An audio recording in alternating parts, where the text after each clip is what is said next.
The cruiser was already burning when he found her, flames chewing through the dashboard.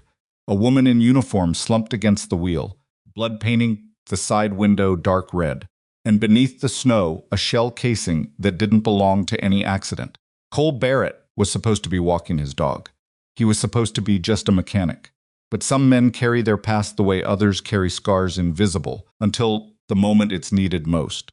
This is the story of one frozen night in Black Ridge, Montana, and what happens when the wrong people underestimate the quiet man at the edge of the woods. If you're new here, hit that subscribe button right now. Drop your city and country in the comments. I want to see how far this story travels. Like the video so more people find it. And stay until the end, because this one doesn't slow down. The cold came early that year. The cold came November. By the second week of November, Black Ridge, Montana had already buried itself under 14 inches of snow, and the temperature at night dropped low enough that the trees cracked like rifle shots in the dark. The dramatic cold that tourists photographed from heated cabins. Other kind. The kind that settled into your bones and reminded you that the wilderness around that small town didn't particularly care whether you lived or died. Cole Barrett had learned to stop fighting that cold 3 years ago. He walked the tree line at the edge of the Garnet Ridge trail the same way he did every Thursday evening methodically, unhurried, hands deep in the pockets of his canvas work jacket, boots crunching through a thin crust of refrozen ice. So Rex moved 10 feet ahead of him, a 4-year-old German shepherd with a scar across its left ear, and the kind of focused attention that most dogs lost somewhere around their second birthday. Rex hadn't lost it. Rex never lost anything. Cole exhaled a slow breath and watched it dissolve into the dark air. In town, at Barrett's garage on Stillwater Road, he was the mechanic, the quiet one. The guy who showed up at 7 kept his head down, fixed what needed fixing, and went home to his daughter. 39 years old, single father, unremarkable. That was the version of Cole Barrett that Black Ridge knew, and Cole had spent 3 years making sure it stayed that way. The version before that one was not something he discussed. Rex stopped. It was subtle, just a slight stiffening through the shoulders, the nose lifting, nostrils working overtime. Cole had learned years ago to treat Rex's body language like intelligence reports. When Rex stopped, you stopped. Cole stopped. He stood completely still for 4 seconds, reading the wind. Then he smelled it. Not the clean pine and snow smell of the trail. Something else underneath it. Something chemical. Burning plastic, burning rubber, and underneath that, something organic that Cole's hindbrain recognized before his conscious mind caught up. He said quietly. Rex was already moving. They came through the tree line, onto the shoulder of County Road 7, and Cole saw the cruiser immediately. It had left the road at a bad angle, punching through the guardrail on the downhill curve, like something had hit it from the side. The front end had folded against a boulder field 30 feet below the road surface, crumpling the hood inward, and fire was working its way up from the engine compartment in quick, greedy licks of orange and white. The roof light was still spinning, casting red and blue across the snow in slow, almost peaceful rotations, completely indifferent to what was happening underneath it. Cole was down the embankment before he'd made a conscious decision to move. The footing was bad, loose rock under ice, under snow, and he hit one knee coming down, tore it through his jeans, kept going. Rex took the slope on a different line, faster, already circling the vehicle, when Cole reached it. The driver's side window was cracked but intact. Cole pressed his face close.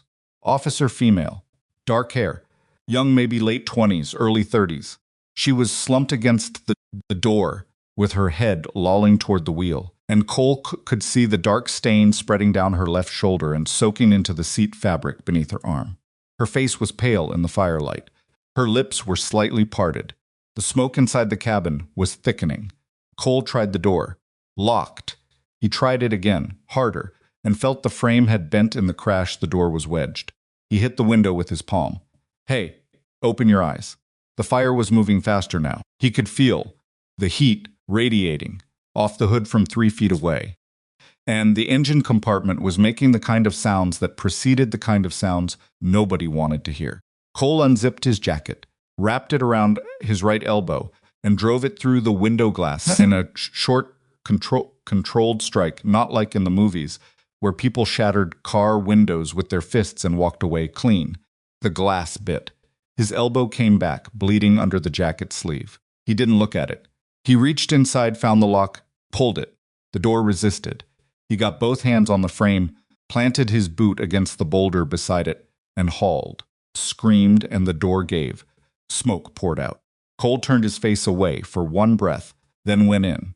The shoulder wound was a through-and-through entry, an exit visible even in the bad light, which meant the bullet had done its damage and kept going, which was better than the alternative, but still bad enough. She'd lost blood. How much was hard to say, but the seat was soaked through, and her skin had that waxy, cooling quality that Cole had seen before and did not like seeing now. He stripped off his flannel overshirt without thinking about the temperature, folded it into a compress, and pressed it hard against the exit wound at the back of her shoulder. The larger hole, the worse bleeder. He held pressure with one hand and used his other to tilt her chin up, checking her airway. She coughed, her eyes open partway, unfocused, swimming. Cole kept his voice even. "Stay with me. What's your name?" Her lips moved. "I can't hear you. What's your name?" A thread of a sound. "Crawford." "Okay. Lena. I'm Cole. You're going to be fine, but I need you to stay awake. You understand me? Stay awake." You can't. "Look at me." He waited until her eyes tracked to his face. "Keep looking at me. I've got you." The fire was close now. Cole could feel it on the back of his neck. He had maybe 90 seconds before the heat became a real problem, and the engine was making sounds he recognized from a vehicle fire outside Kandahar in 2009, a low building pressure that ended one specific way. He got his arm under her knees, his other arm behind her shoulders, careful with the wound, applying counterpressure, and pulled her out of the cruiser in a single long motion, absorbing most of the impact when her dead weight shifted unexpectedly. She made a sound that might have been a cry, cut short. He said, "I know." Moving. He carried her up the embankment. It was harder than going down. His knee, where he'd torn it on the rocks, was making its opinion known loudly now. He ignored it. He made it 20 feet up the slope and set her down in the snow, keeping her torso elevated, maintaining pressure on the wound. When the cruiser's engine compartment let go with a dull, concussive thump that pushed a wall of heat up the embankment and briefly lit the entire tree line orange. Rex appeared beside Cole and sat, alert, watching the tree line. Cole pulled out his phone and dialed 911. While he waited for the ambulance, Cole did what he'd been trained to do. He kept pressure on the wound. He monitored her breathing 12 to 14 per minute, shallow but present. He talked to her, kept her name in his sentences, kept her eyes moving. Lena Crawford drifted in and out, and every time she started to close her eyes completely, Cole said her name in a flat, firm voice and brought her back. "Stay here, cold. I know. Ambulance is coming. Stay here." Rex stayed at his left shoulder, still focused on the tree line, and Cole noted that without letting himself think too hard about why he was noting it. The crash itself had already been wrong. He'd come down the embankment in a hurry, focused on the immediate problem, but his peripheral processing had been filing details automatically, the way it always did, the way it had been trained to. And the details didn't fit a simple accident. The guardrail brake was on the wrong part of the curve. A driver who lost control on ice typically went wide on the outside of a turn. This cruiser had gone through the rail on the inside, as if the vehicle had been pushed, or as if it had been coming from the opposite direction when something forced it across the center line. The blood on the seat, the wound was to the shoulder. The seatbelt was fastened. If she'd hit the wheel or the airbag, the injury pattern would be different: facial, chest, wrist. A through and through to the shoulder, while buckled into the driver's seat, suggested the bullet had come through the window glass. The window had been cracked, not shattered. He'd shattered it getting in. But the original crack, he'd seen it in those first seconds. Driver's side, upper quadrant. The crack pattern wasn't impact outward. It was impact inward, shot from outside the vehicle. Someone had shot through the window. Cole was still processing this when Rex's head swiveled sharply left. Cole looked. A man stood between the trees at the edge of the road, 50 meters up from the crash site.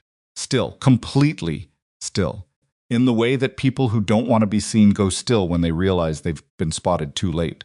He was wearing dark clothing, and he wasn't a cop, no uniform, no badge glint, No vehicle with lights anywhere near him. Cole held eye contact for 3 seconds. The man stepped back into the trees and was gone. Get keys. Rex found the casing 20 minutes later, while Cole was giving his statement to Deputy Garrett Walsh and waiting for the paramedics to finish loading Lena into the ambulance. He'd let Rex work the area around the crash site in a loose grid, not obviously, just letting the dog move while Cole stood and talked. Rex had his nose down in the snow near the guardrail break when his posture changed. Cole walked over casually and looked down. Partially buried in the disturbed snow near the rail post, a single brass cartridge casing. Cole didn't touch it.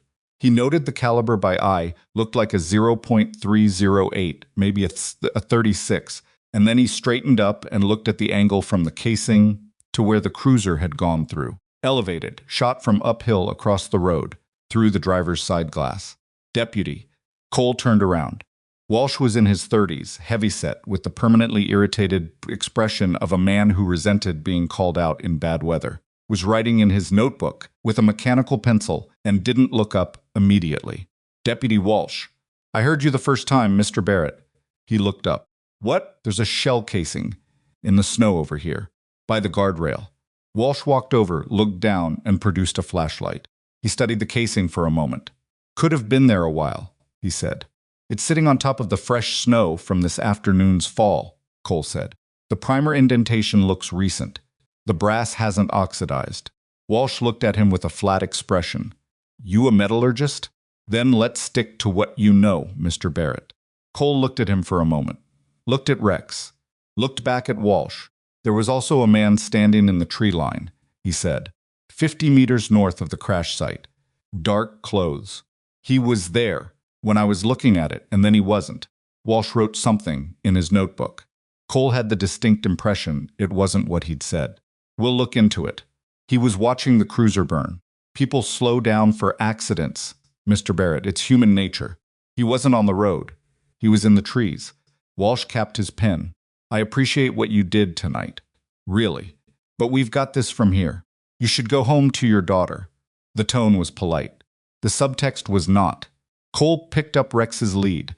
He looked once more at the ambulance, pulling away, Lena Crawford disappearing behind its white doors, and then he walked back toward the tree line. Emma was still awake when he got home. She was 9 years old and ran on approximately the same sleep schedule as a college student with no obligations, which Cole had largely given up fighting. She was sitting cross-legged on the living room floor in her pajamas, a book open in her lap. Rex's old blanket pulled around her shoulders. She had co-opted it 6 months ago, and Rex had apparently decided this was acceptable. She looked up when Cole came in, and her face did the thing it always did, the quick, involuntary assessment, checking him for damage. She'd been doing that since she was 6, and Cole hated that she had learned to do it. You're bleeding, she said. Little bit. What happened? He set Rex's lead on the hook by the door. The dog immediately went to his bowl, drank noisily, and then arranged himself on the kitchen tiles with the boneless efficiency of a dog who had concluded his work was done. Accident on County 7, Cole said. Officer was hurt. We helped. Emma looked at his elbow, then at his knee, then at his face. Rex and me. Is the officer okay? I think so. Paramedics got there. Emma held his gaze for a moment with those dark, serious eyes that always made Cole feel slightly like he was being interviewed. She was too perceptive for 9 years old. He wasn't sure if that was genetics or the particular education of growing up mostly with him. Yeah, you're not telling me something. He looked at her. 9 years old. The officer was hurt pretty bad, he said, but she was alive and talking when the ambulance left. That part's true. Okay. Emma seemed to accept this the way she accepted most things, not entirely, but enough to move past it. She looked back down at her book. Your elbow needs cleaning. There's antiseptic under the bathroom sink. He said, where the antiseptic is, Em. Then why are you still standing there? He almost smiled. Almost.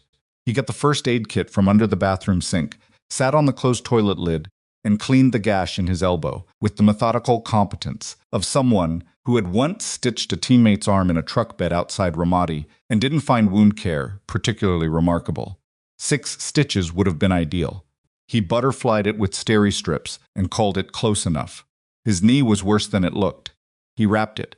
While he worked, he kept seeing the casing in the snow. The angle from the tree line to the guardrail break. The man standing completely still between the pine trunks, watching.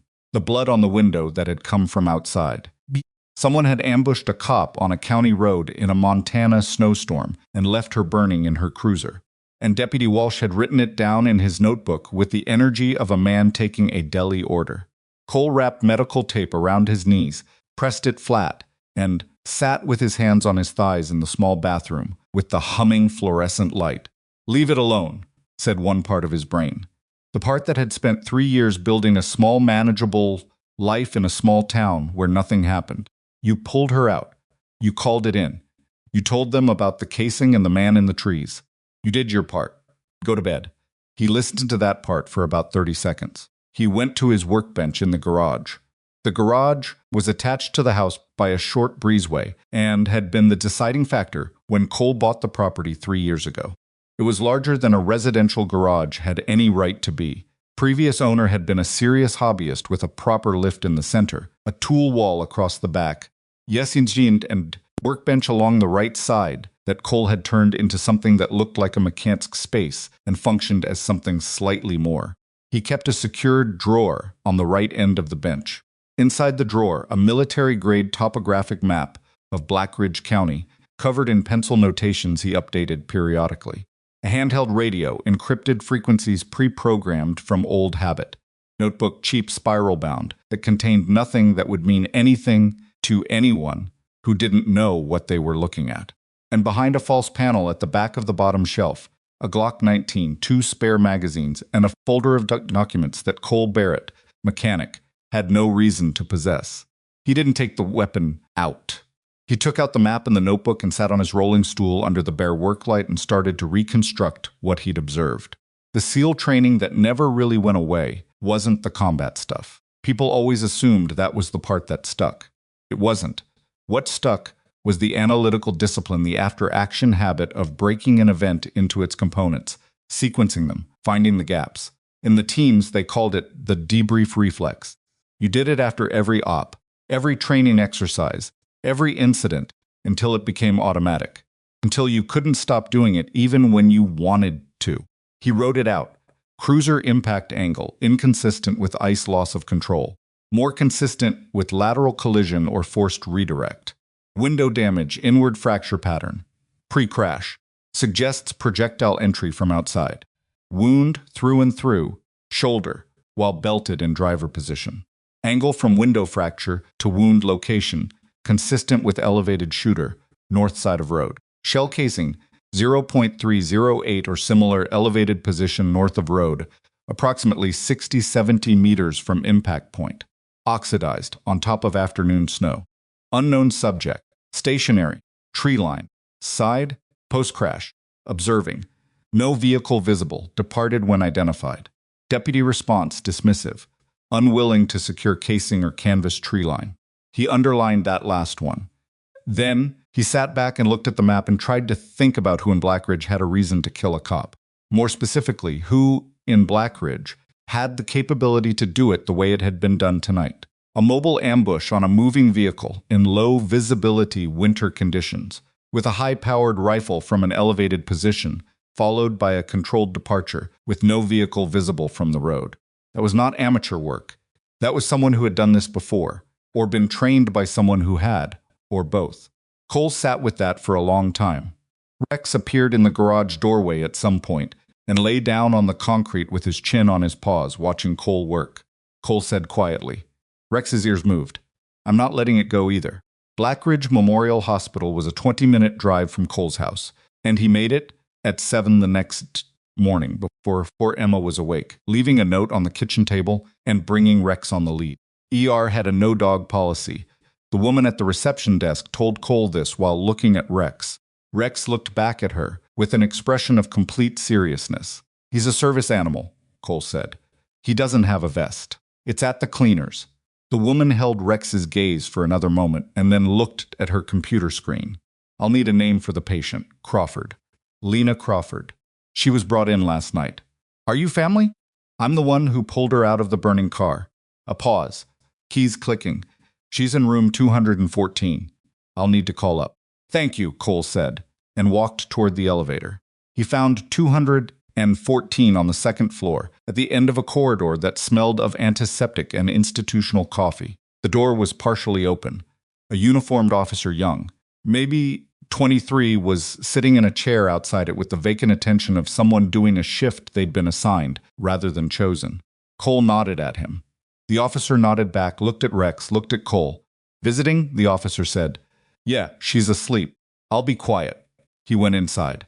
Lena Crawford was hooked to a monitor and an IV line, her left shoulder wrapped in surgical dressing and immobilized in a brace that kept her arm against her body. She was pale, the kind of pale that looked wrong under even hospital lighting. But her chest was moving steadily, and when Cole pulled a chair to the bedside and sat down, she wasn't quite as asleep as the young officer had thought. Her eyes opened without any of the slow drowsiness of someone coming out of deep sleep. They opened quickly, and her right hand moved toward the bed rail, before she registered where she was. "Easy," Cole said. She looked at him. "You don't know me," he said. "I'm Cole Barrett. I found the cruiser last night." She looked at him for a long time without speaking. Her eyes were tracking, assessing the kind of look that cops and soldiers shared, the quick read of a room or a face for information and threat level. Even medicated and horizontal, she was doing it. "You got me out," she said finally. Her voice was rough from the oxygen tube they'd had her on. "The dog, too." Rex did his part. She exhaled carefully, a controlled breath, managing pain. "The casing," she said. Not a question. A statement directed at him like she was checking whether he'd seen it. "Found it before the deputy arrived," Cole said. 0.308, elevated position north of the road.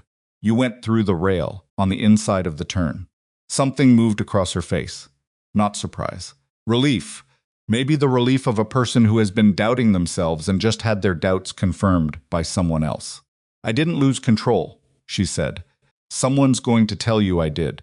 "Someone already did." She studied him for another moment. "Who are you two?" she said. "Really?" Cole thought about how to answer that. He went with the simplest true version. "Right now I'm a mechanic from Blackridge who found you burning in a ditch." He paused. "But I used to be better at this than I am at fixing cars." Whatever she was about to say next was cut short. Rex, who had been sitting quietly at Cole's left heel for the entire conversation, suddenly came to his feet. The slow stretching stand of a dog, getting comfortable. The other kind. Immediate. Weight forward. Every muscle in his body drawing tight. Cole was on his feet before he'd consciously registered the sound from the corridor, the squeak of soft shoes approaching too deliberately, too slowly for the normal rhythm of hospital staff. He turned to face the door. A man in scrubs appeared in the doorway. 40-something. Hospital ID badge clipped to his chest pocket. A wheeled instrument tray beside him that he was pushing with one hand. He saw, in the other hand, a syringe, already uncapped. And his eyes, the moment he saw Cole standing there, his eyes did not do what a nurse's or a doctor's eyes did when they found an unexpected visitor at the bedside. They didn't register mild surprise and shift to the patient. They went flat and stayed there. Cold. Recalculating. Cole recognized the look. He'd worn it himself a long time ago. "I need to check the patient's line," the man said. The voice was professional, evenly modulated.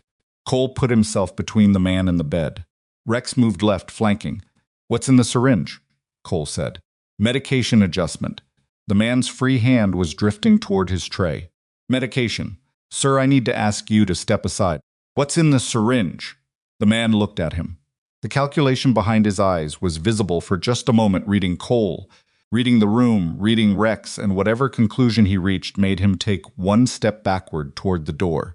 Cole closed the distance in 2 strides and had the man's wrist locked before the syringe could be dropped or used, rotating the arm out and down in a control hold that the man clearly hadn't expected from someone built like a mechanic. The syringe clattered on the floor tiles. Rex moved into the doorway, blocking it, and Cole pressed his back against the corridor wall. The young guard officer from outside was on his feet, hand on his holster, eyes wide. "Call security," Cole said quietly, "and don't let him touch that syringe." Lena's voice came from the bed behind him, sharp and clear despite everything. "Do what he says." The young officer looked between them for one suspended second. Then he grabbed his radio. Whoever had paid for Lena Crawford's death had just burned their second attempt. But Cole stood in that corridor with the man's wrist pinned, and Rex blocking the door, and understood with the same cold clarity that had kept him alive in places far worse than Montana. That burning 2 attempts only made whoever was running this angrier and more careful. He had just announced himself. That door, the quiet one, the mechanic one, the one he'd kept closed for 3 years, was open now, and there was no way to close it again.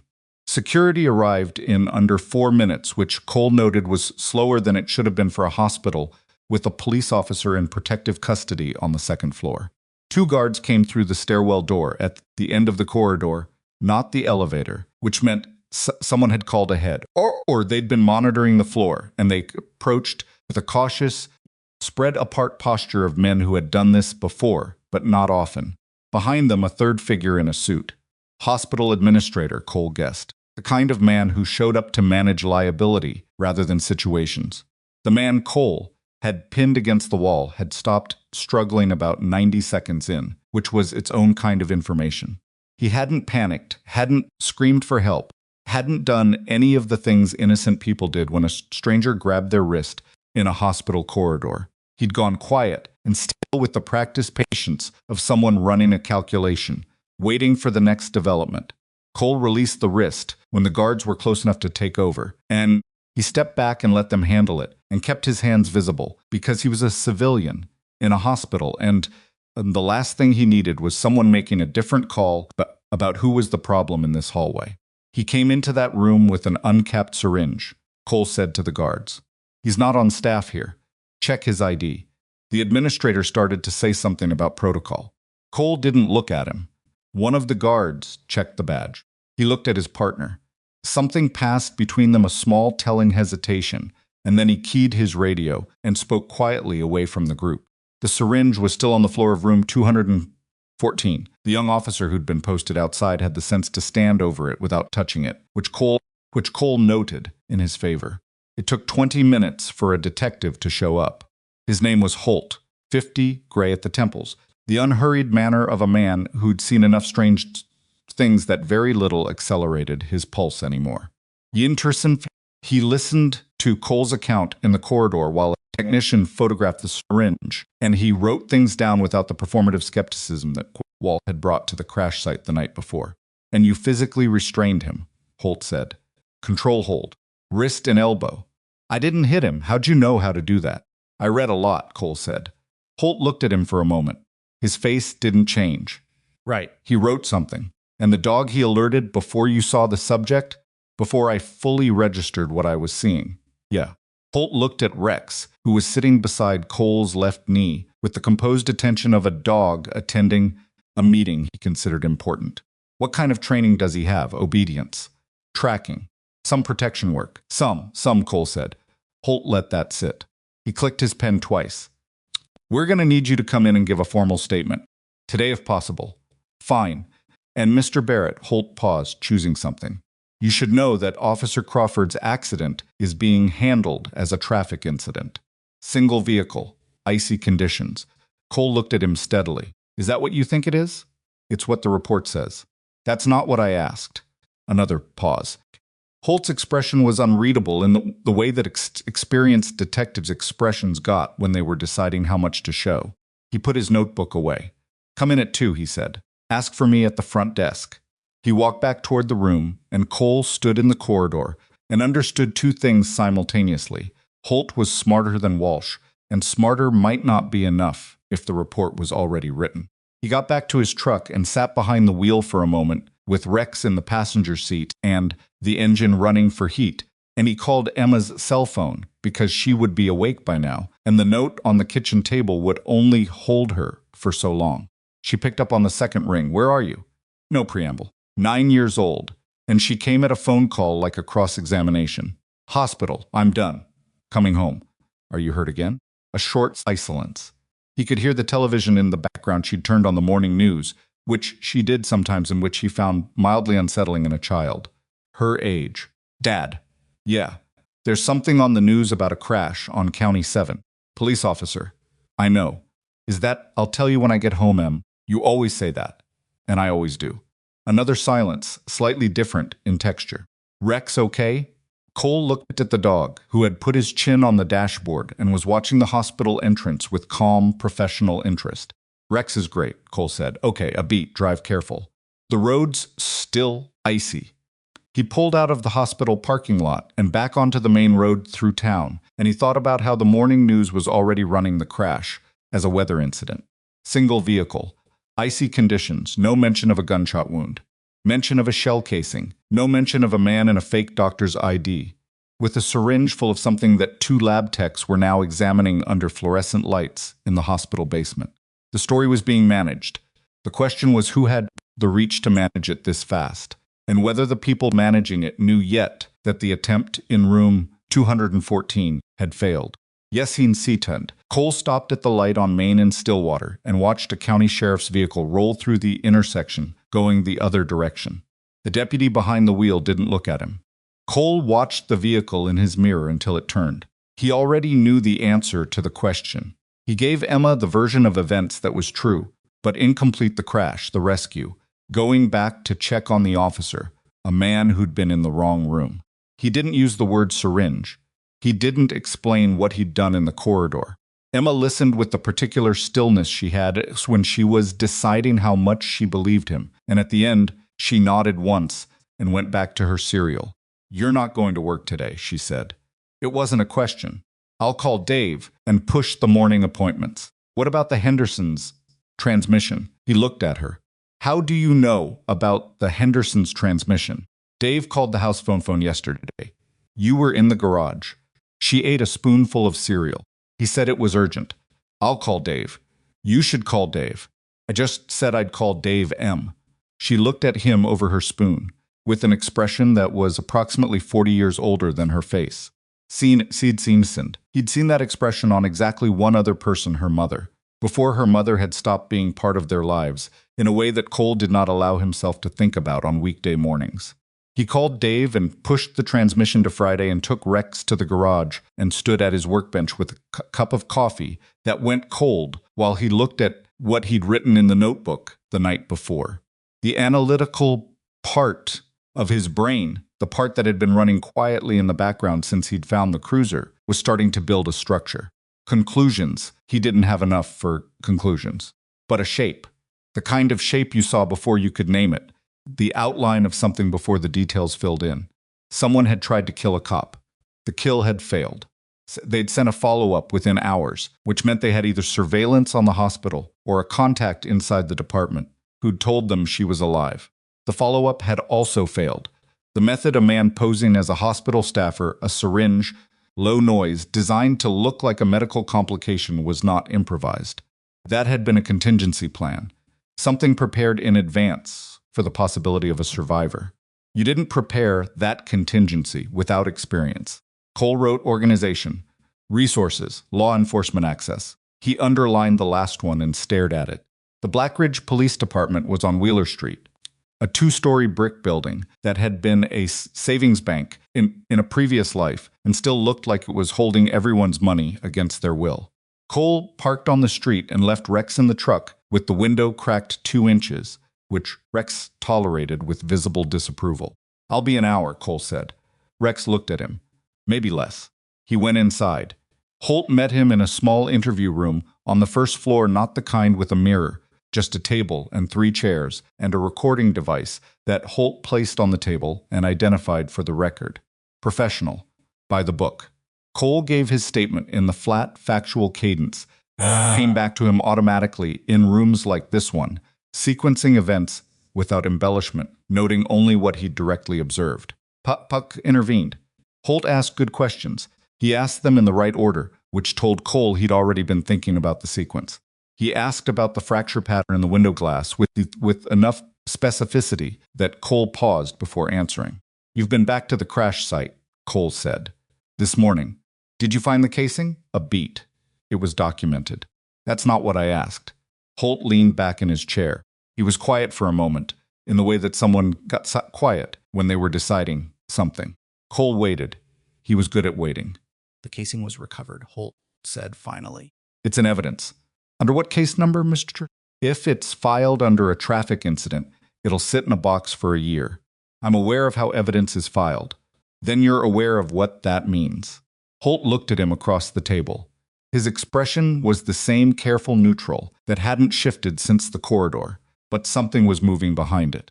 Some calculation that Cole recognized because he'd run similar ones himself. He saw the calculation of a person's deciding whether the man across from them was an asset or a liability. "You're a mechanic," Holt said. "That's right. Where before that?" Cole looked back at him. Holt said, "Because you described a wound entry angle and a shooter's elevated position to me this morning with the kind of specificity that mechanics don't usually have. Way you handled the subject in room 214. He stopped. Started again. The guard said it looked like a training hold. "Very clean, very fast. I watch a lot of TV," Cole said. Holt's expression didn't move. He reached forward and clicked off the recorder. In the sudden quiet, the building's sounds became audible phones, footsteps, the distant crackle of a radio dispatch. "Off the record," Holt said. "I've been a detective in this county for 11 years. What I saw at that crash site this morning is not consistent with a weather incident." He paused. "And the man in room 214 is not talking. No ID. The badge was a very good fake, and he hasn't asked for a lawyer, which means he's waiting for someone to reach him. People who wait that quietly have a support structure." Cole said nothing. "Officer Crawford has been working on something," Holt continued. "She came to me about 6 weeks ago with questions about cargo movements on the eastern freight routes. I told her to document carefully and not discuss with anyone in the department until she had something solid." He stopped. "I think she got something solid. Who else knew she was looking at that?" Holt was quiet for exactly 2 seconds too long. "That's the part that bothers me," he said. Cole leaned forward slightly. "Does it bother you enough to do something about it? I'm talking to you, aren't I? You're talking to me off the record in a room with the device switched off. That's not the same thing." Holt looked at him without blinking. He said, "It's not." He reached forward and clicked the recorder back on. Finished the statement. Walked Cole out through the lobby with the correct professional courtesy of a detective closing an interview. Shook his hand at the front door. As Cole turned to go, Holt said quietly, almost conversationally, "The freight depot on River Road. North End, past the grain silos." Lena had a photograph of a vehicle parked there that had no business being there. Cole turned back. Holt was already walking toward the elevator. He sat in the truck and let Rex out to run the strip of yellowed grass beside the parking lot while he thought about what Holt had just done. It was a careful thing, deniable, oblique, the kind of thing you did when you wanted to point someone in a direction without technically pointing. It was the move of a man who trusted no one fully in his own building, but needed something done that he couldn't do himself. Cole got Rex back in the truck and drove north on Wheeler, took the fork toward the river, and found the freight depot without much difficulty, a long, low complex of corrugated metal buildings behind a chain-link fence, mostly quiet on a Thursday morning, with 2 18-wheelers visible in the side yard, and a loading dock that faced east toward the county road. He drove past without stopping. Once north, once south, slow like a man checking an address. The north end of the property, past the grain silos like Holt had said, a section of fence that was newer than the rest, bright galvanized posts instead of the weathered gray originals.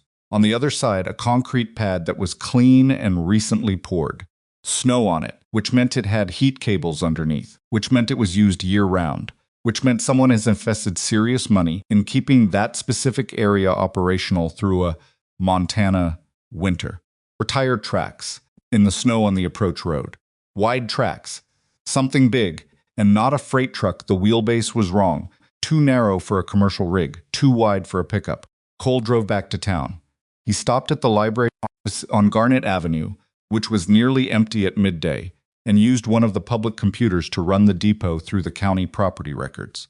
The registered owner was a company called Harlan Transit Solutions, incorporated in Delaware, doing business in 7 states.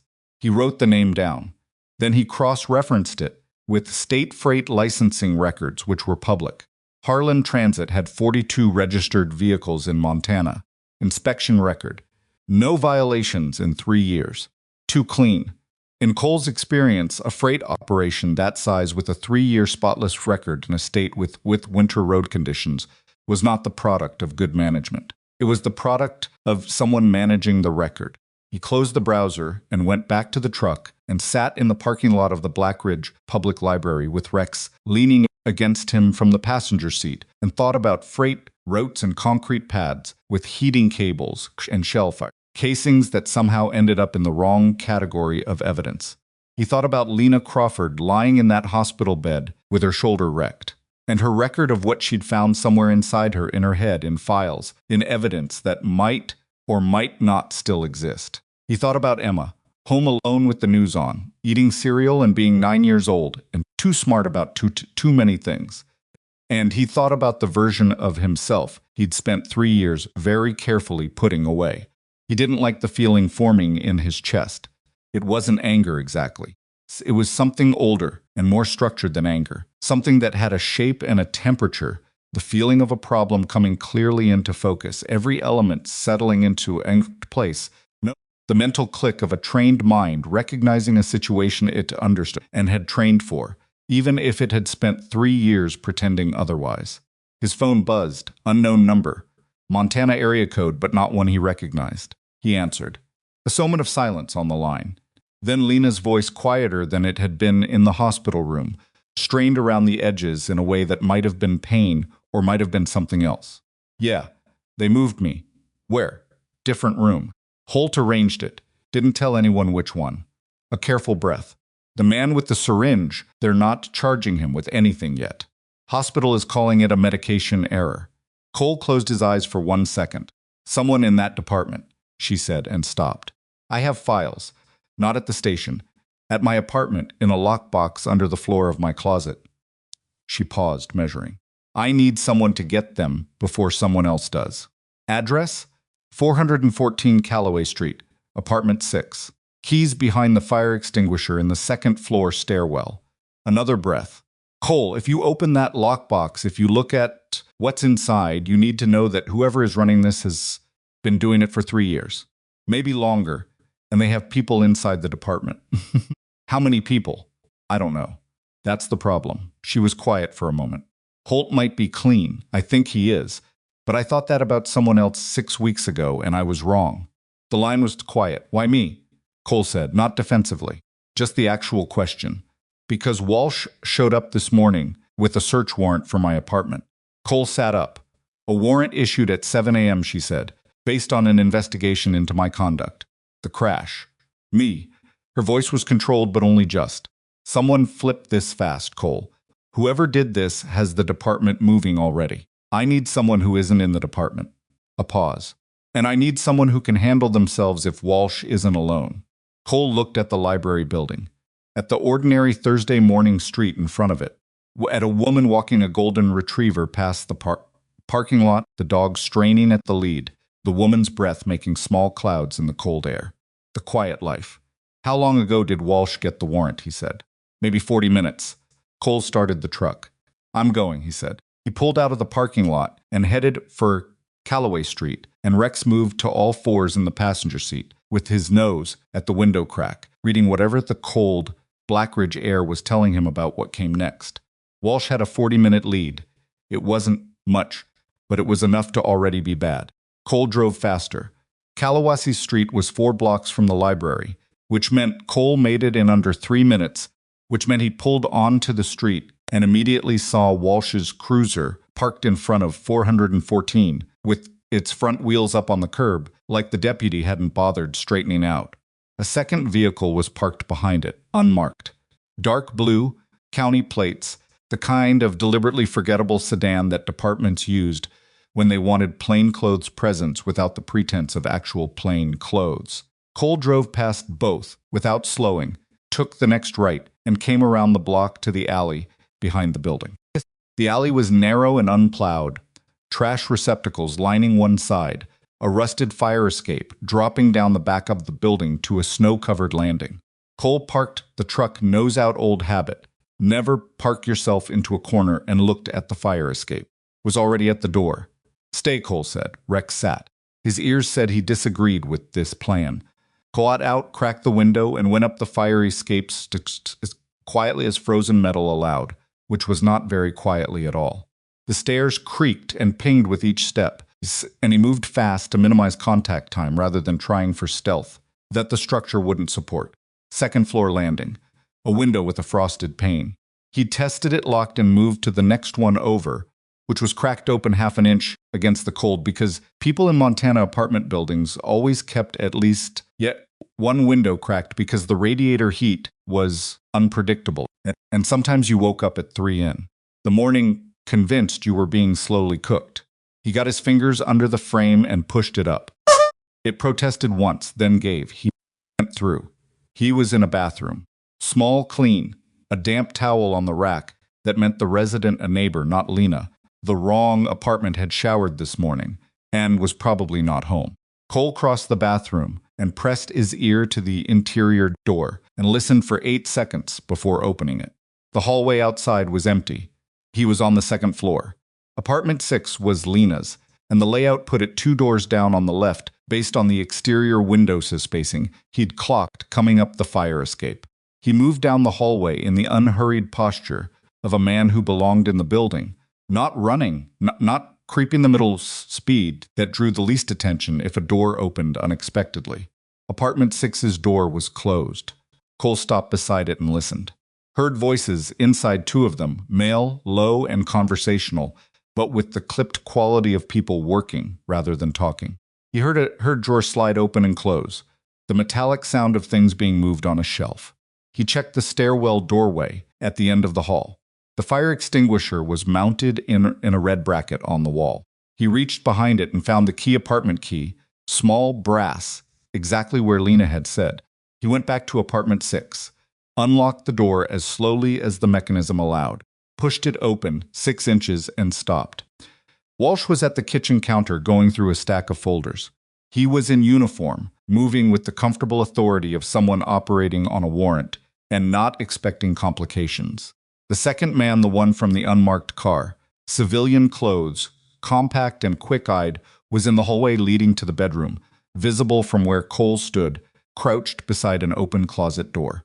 Cole pushed the door open the rest of the way and walked in. "Mr. Barrett." Walsh's voice went flat on the name. He straightened up from the counter. The surprise on his face lasted maybe a second and a half before it reorganized into something official and cold. "How did you get in here?" "Door was open," Cole said. "I sincerely doubt that. Your crime scene techs should be more careful." Walsh turned to fully face him. He was bigger than Cole remembered from when the crash heist, broader through the shoulders, the kind of size that fit comfortably in a uniform and expected to be accommodated. "You need to leave," he said. "This is an active search under a valid warrant." "For what?"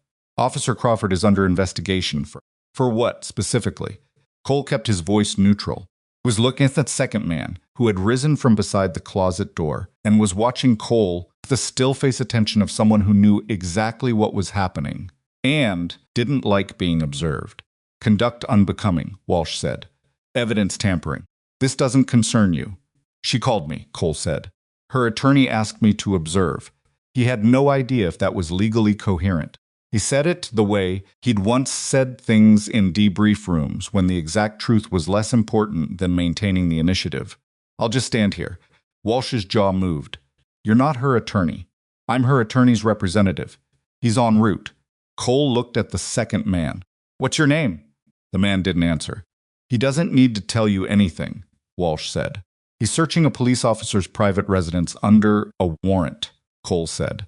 "In Montana, under search and seizure statute, all executing parties need to be identified if a resident or representative requests it. He needs to show ID or the search is compromised." He had absolutely looked that up at the library while he was in the property records. 4 minutes. It had taken 4 minutes. Walsh stared at him. Cole stared back with the patient expression of a man who had once held a position for 11 hours without moving and found this hallway comparatively comfortable. The second man reached into his jacket and produced a badge. He held it up without extending it. "Sutter, County Internal Affairs." "Internal Affairs is investigating a patrol officer for evidence tampering," Cole said. "Lead on that investigation is personally executing the search rather than delegating." He paused. "That's unusual. I don't answer to you," Sutter said. His voice was controlled, but there was something ticking behind it, something impatient. Cole agreed. "You don't. He walked past Walsh to the hallway. Sutter's body weight shifted, and Cole tracked it with his peripheral vision, maintaining the angle that would give him the most options if the shift went somewhere. It didn't. Sutter held position. Cole went to the closet in the bedroom, stepped inside, and looked down at the floor. The boards were original hardwood, old, stained dark by decades. Most of them were nailed down. One section near the left baseboard, maybe 18 inches of it, sat slightly proud of the surrounding boards. Cole crouched and pressed the edge with 2 fingers and felt the give of a board that was held by friction and placement rather than nails. He looked up. Sutter was in the bedroom doorway. "Step back," Cole said. "You can't remove—" "I'm not removing anything." Cole stood up. "I'm noting for the record that this board is not nailed down, which means whatever is underneath it is not—" He looked at Sutter, steadily hidden. "It's stored. Different legal category under the warrant." Sutter came into the room. Walsh appeared behind him in the doorway. The room was suddenly small, in a way it hadn't been 30 seconds ago, and Cole understood with the clarity of someone reading a tactical situation that the next 15 seconds were going to determine whether this got complicated. He stood up to his full height and kept his hands at his sides and looked at both of them. Walsh put his hand on his holster, not drawing, just placing. The message. Cole looked at the hand on the holster, at Walsh's face. He kept his expression exactly where it was. "Deputy Walsh," he said quietly, "I want you to think very carefully about the next thing you do. You're interfering with—" "I'm standing in a room," Cole said. "I haven't touched your warrant. I haven't touched any evidence, and I haven't touched either of you. Whatever happens in the next 60 seconds is going to be on body camera." He paused. "You are wearing a body camera." Walsh's hand didn't move. "Are you," Cole said, "absolutely certain you want this recorded?" 8 seconds of silence. The radiator knocked twice in the baseboard, shifted off the roof outside with a muffled sliding sound. Walsh took his hand off his holster. He pointed at Cole. "You have 10 minutes to vacate this building before I call this in as obstruction." He walked back to the kitchen. Sutter stayed in the doorway for 3 more seconds, looking at Cole with an expression that was past professional and into something personal, and then he turned and followed. Cole waited until he heard them at the kitchen counter. He crouched, lifted the loose board, reached into the space beneath it, and removed the lockbox. It was fireproof metal, small about the size of a shoebox with a combination lock. He sat in its unseen trinksy. He slid in his arm inside his jacket, replaced the board, stood up, and walked out of the bedroom, through the living room, and out the front door without looking at Walsh or Sutter. His heart was going at about 110 beats per minute. He controlled his breathing going down the stairs. He went out the front of the building, not the alley. If they were watching, they'd see him leave with nothing visible. He walked to the corner, turned, went around the block to the truck, put the lockbox on the passenger floor, put Rex on the back seat, and drove. Did not look in the mirror until he'd put 6 blocks between himself and Calloway Street. He looked. Nothing. And he exhaled through his nose and drove east toward the edge of town. Dave Kowalski ran Barrett's garage and had for 3 years with complete competence and minimal questions, which was exactly the quality Cole had hired him for. Was 44, had the build of someone who'd played offensive line in high school and never entirely stopped, and his primary reaction to most things Cole did was a slow, deliberate nod that communicated acceptance without endorsement. Cole came through the garage side door at 11:15 in the morning and set the lockbox on the workbench without explanation. Dave was under a Subaru on the lift and spoke without coming out. "Thought you were pushing today." "I pushed the morning. I'm here now." Henderson's still calling about his transmission. "Tell him Friday." Cole examined the combination lock. 3-digit. He picked up his phone and called Lena. She answered on the first ring. "Got it," he said. "You're sure they didn't—" "I got there first." A pause. "Combination." She gave him 6 digits, 2 sets of 3. He tried the first. The lock opened. He lifted the lid. Inside a USB drive. A folded topographic map, handwritten annotations in red ink. A stack of photographs, printed on standard photo paper, the kind you got from a drugstore kiosk, paper clipped together. A small digital voice recorder. And a spiral notebook, the same cheap kind Cole used, about a third filled with small, tight handwriting. He spread the photographs on the workbench without touching the edges. No. Long-range shots, shot in low light with what must have been a serious lens. Vehicles, two of them, at the freight depot on River Road, the north end past the grain silos, exactly like Holt had said. The vehicles were not freight trucks. They were enclosed cargo vans, dark-colored, no visible markings. 3 men visible, in one frame, none of them looking at the camera, all of them transferring what appeared to be long rectangular cases from the vans to a loading dock. The cases were the right size and shape for disassembled rifles. They could have been something else, but they were being transferred at what the photo metadata in the corner read as 247A, no. And nobody ran legitimate freight at 2:47 a.m. In Montana in November. A second set of photographs, a vehicle, a black SUV, county government plates parked outside the depot. The plate number was visible. Cole photographed it with his phone. He opened the notebook. Lena Crawford's handwriting was precise and economical, the handwriting of someone who trained herself to record observations without editorializing. Times, vehicle descriptions, partial plate numbers, observed personnel. 6 weeks of it, maybe more. She'd been running this surveillance alone, off the books on her own time, which explained why she'd been on County Road 7 in bad weather. On a Thursday evening, she'd been coming from or going to an observation point. There was a name in the notebook. It appeared first on the 3rd page, and then recurred with increasing frequency toward the end. M. Cole didn't recognize it. He photographed every page of the notebook with his phone. He called Lena back. "There's a name in here. Vale. Marcus Vale. Mean anything to you?" A pause on her end. "He used to run internal affairs in this county. Retired about 2 years ago." "Retired. That's what it said. And now? I don't know what he does now." Her voice had that careful quality again.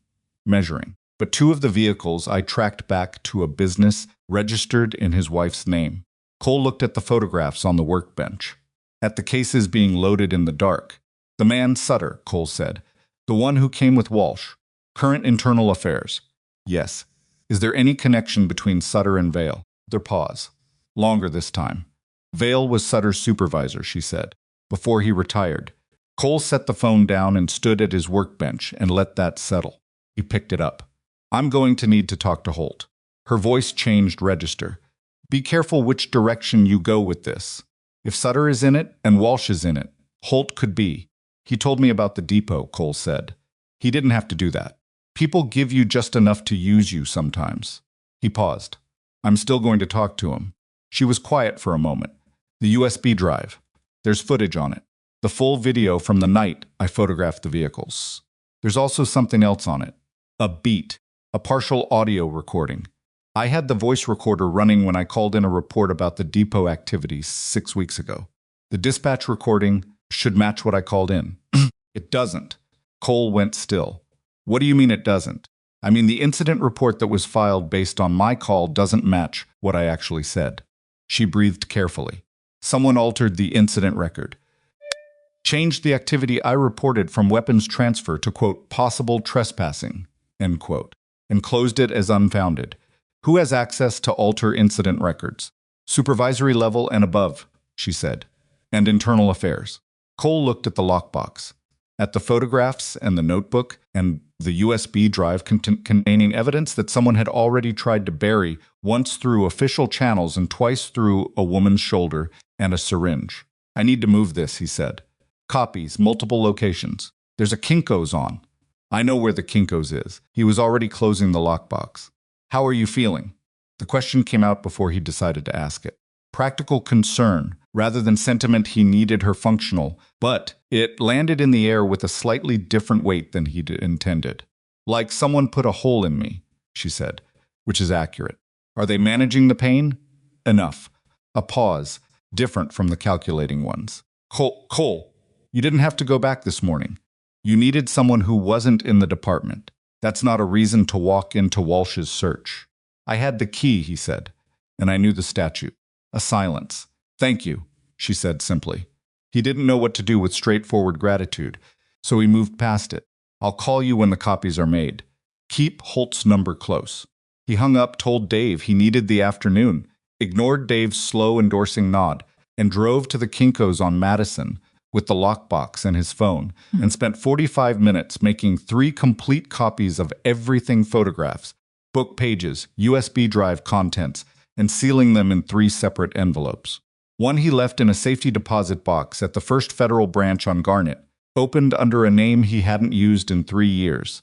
One he put in a padded envelope and mailed to a post office box in Billings. The third he kept. Holt was not at the department when Cole called. He was, according to the desk officer who answered with professional vagueness, unavailable. Cole left his number. He drove home and ate a sandwich standing at the kitchen counter, while Rex watched him with the focused attention of a dog who understood sandwiches conceptually and morally opposed their exclusivity. Cole gave him half. Emma was at school. The house was quiet in the particular way it got on winter weekdays, the kind of quiet that had texture, the sound of the furnace and the trees moving outside, and nothing else.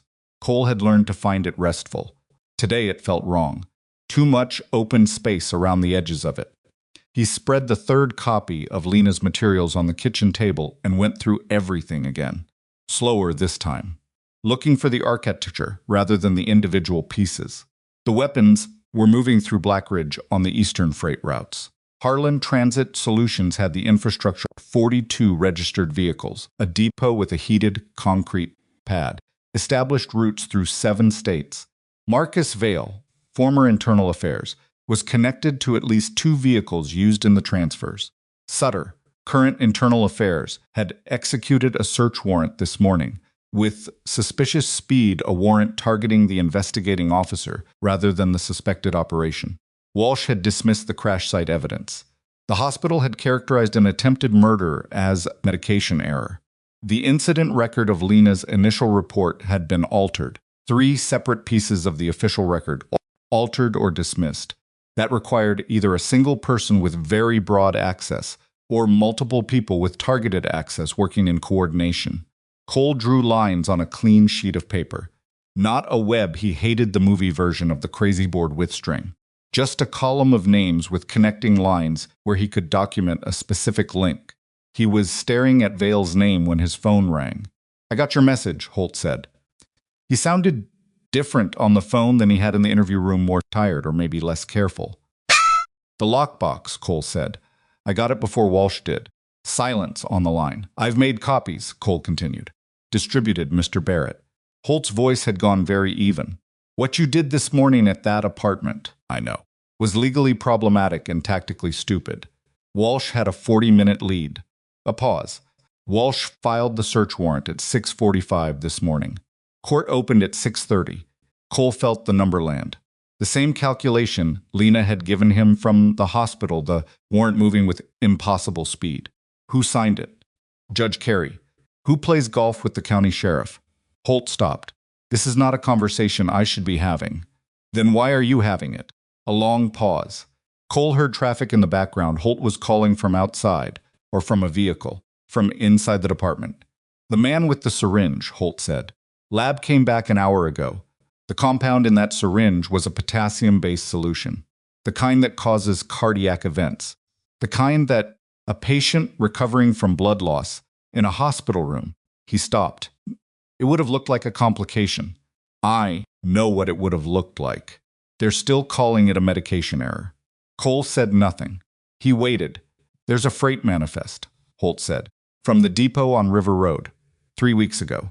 It lists agricultural equipment on the Harlan Transit vehicles. The depot's loading dock records the weight logs from the scales show cargo weights inconsistent with agricultural equipment. How inconsistent? By about 400 pounds per van." A pause. 400 pounds is roughly the weight of 24 disassembled AR pattern rifles with ammunition. Cole looked at the photographs on his kitchen table. Loading cases in the dark at 2:47 a.m. "Who has the weight logs?" he said. "I do," Holt says. "And I am very aware that having them and keeping them are 2 different problems." "Send them to me." "I can't photograph them on your phone and send them to this number," Cole said. "You're not transmitting official records. You're taking a personal photograph." Pause. The background traffic on Holt's end of the line. "You were in the military," Holt said. It wasn't quite a question. Cole let it sit. "Special operations," Holt said, something like that. "I fixed cars," Cole said. "Send me the photographs." Holt hung up. 40 seconds later, 4 photographs arrived. Weight logs. official depot records, handwritten columns, dates and vehicle IDs and cargo weights. Cole forwarded them immediately to the secure folder he'd set up, added them to the distribution. He sat back and looked at what he had. It was enough to be dangerous. It was not yet enough to be safe. The difference between those two states was the gap where people got killed. He was thinking about that gap when Rex came off his kitchen bed and went to the front window without any particular urgency, not the alert posture, just interest, ears forward, tracking something outside. Cole went to the window and looked over the dog's head. A vehicle was parked across the street. Dark blue, county plates, the same unmarked car that had been behind Walsh's cruiser on Callaway Street. Sutter.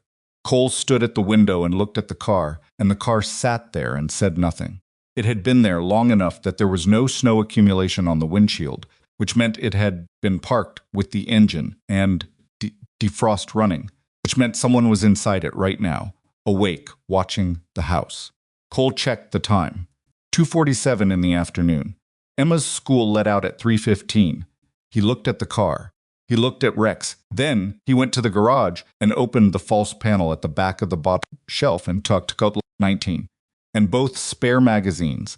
And he stood in the cold garage in the work light and checked the weapon with the automatic efficiency of someone who had done it 10,000 times and found nothing comforting about it, only necessary.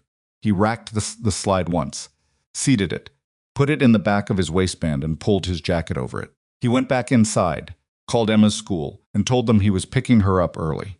The woman on the phone asked if everything was all right. Just a schedule thing, Cole said. She'll be in the office waiting. He hung up, grabbed Rex's lead, and went out the front door. He walked directly to the street, directly to the unmarked car. He went around to the driver's side and tapped on the window with 2 knuckles. The window came down. Sutter. Yeah, looking up at him with the flat professional composure he'd had in Lena's apartment. But something had shifted in it, something behind the flatness that was moving, recalculating, the look of a man who'd expected to observe and was now being observed. Can I help you? Sutter said. You're parked in front of my house, Cole said. Public street, it is. Cole looked at him without emotion. My daughter comes home from school in half an hour. Sutter held his gaze. That's not my concern. I'm making it my concern, Cole said. And I'm telling you, professionally, as a courtesy, that you should be somewhere else when she gets here. Or what exactly? Cole looked at him for a long moment. He didn't say anything. He didn't reach for his weapon. He didn't make a threat, or raise his voice, or do any of the things that men did when they wanted to seem dangerous. He just looked at Sutter with the quiet, patient regard of a man who had nothing to prove because he already knew exactly what he was capable of, and was hoping, genuinely, that this particular situation didn't require a demonstration. Sutter looked back. Something in his face changed. Barely a small shift, like a card being turned over in a hand. The recalculation completing. Cole turned and walked back toward the house. He did not look back. He didn't need to. He heard the unmarked car's engine shift out. Heard it pull away from the curb and move down the street and turn at the intersection. Rex sat by the front door and watched him come in. Cole said. He grabbed his keys.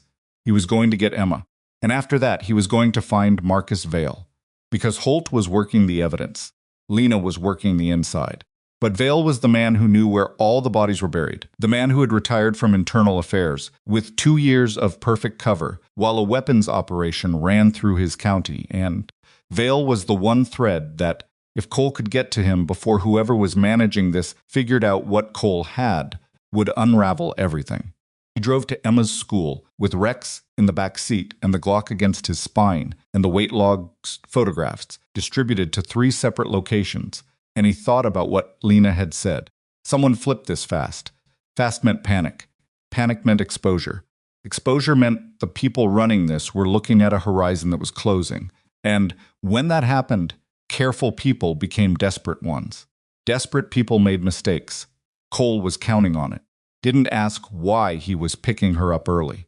She got in the truck with her backpack and looked at Rex in the back seat, and then looked at her father's face with those dark, assessing eyes, and she buckled her seatbelt and said nothing for 2 full blocks. How bad is it? Cole kept his eyes on the road. It's complicated. That means bad. It means complicated. He checked the mirror, thing behind them that concerned him. I need you to stay at the Kowalski house tonight. Maybe tomorrow night, too. Emma looked out the passenger window at the gray Blackridge afternoon. Does Mrs. Kowalski know? I'm calling her when I drop you off. What do I tell her? Tell her your dad has a work thing. Emma turned back to look at him. A work thing, she repeated, with the precise flatness of a 9-year-old who had learned to recognize euphemism and found it disrespectful. I'm not a baby. I know you're not. Then don't talk to me like I am. He stopped at the light on Garnet and Stillwater and looked at her. She held his gaze with an expression that was tired in a way children shouldn't be tired, not sleepy, but worn. The look of someone who had been managing their worry for a long time and was running low on the energy required to keep it quiet. There are some people, Cole said carefully, who are doing something bad in this town. The officer from last night, she found out about it. They're trying to stop her from telling anyone. And you're going to stop them from stopping her. He looked at the light. It turned green. Yeah, he said. Emma nodded once. She looked back out the window. Take Rex with you. Rex is going with you. Rex will be more useful with you. Rex is going with you, he said again, with the tone that meant the conversation was closed, and Emma accepted it the way she accepted most closed conversations, by filing it and moving on. He dropped her at the Kowalski house on Birchwood Lane, called Sandra Kowalski, who said, of course, no problem. Take all the time you need, in the warm, uncomplicated way that genuine neighbors operated.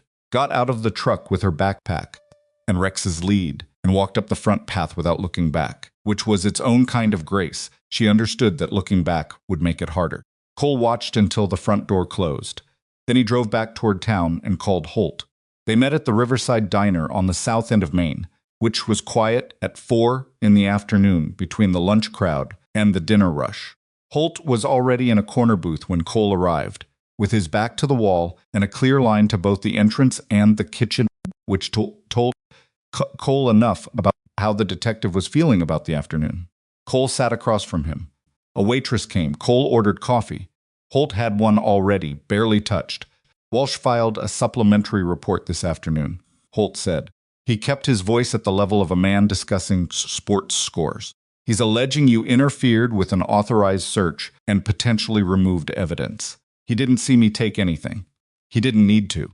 The floor in the closet was disturbed. He documented it. Holt turned his coffee cup in a small half circle. If they find the lockbox, they won't. If they do, Cole, this gets much worse for you.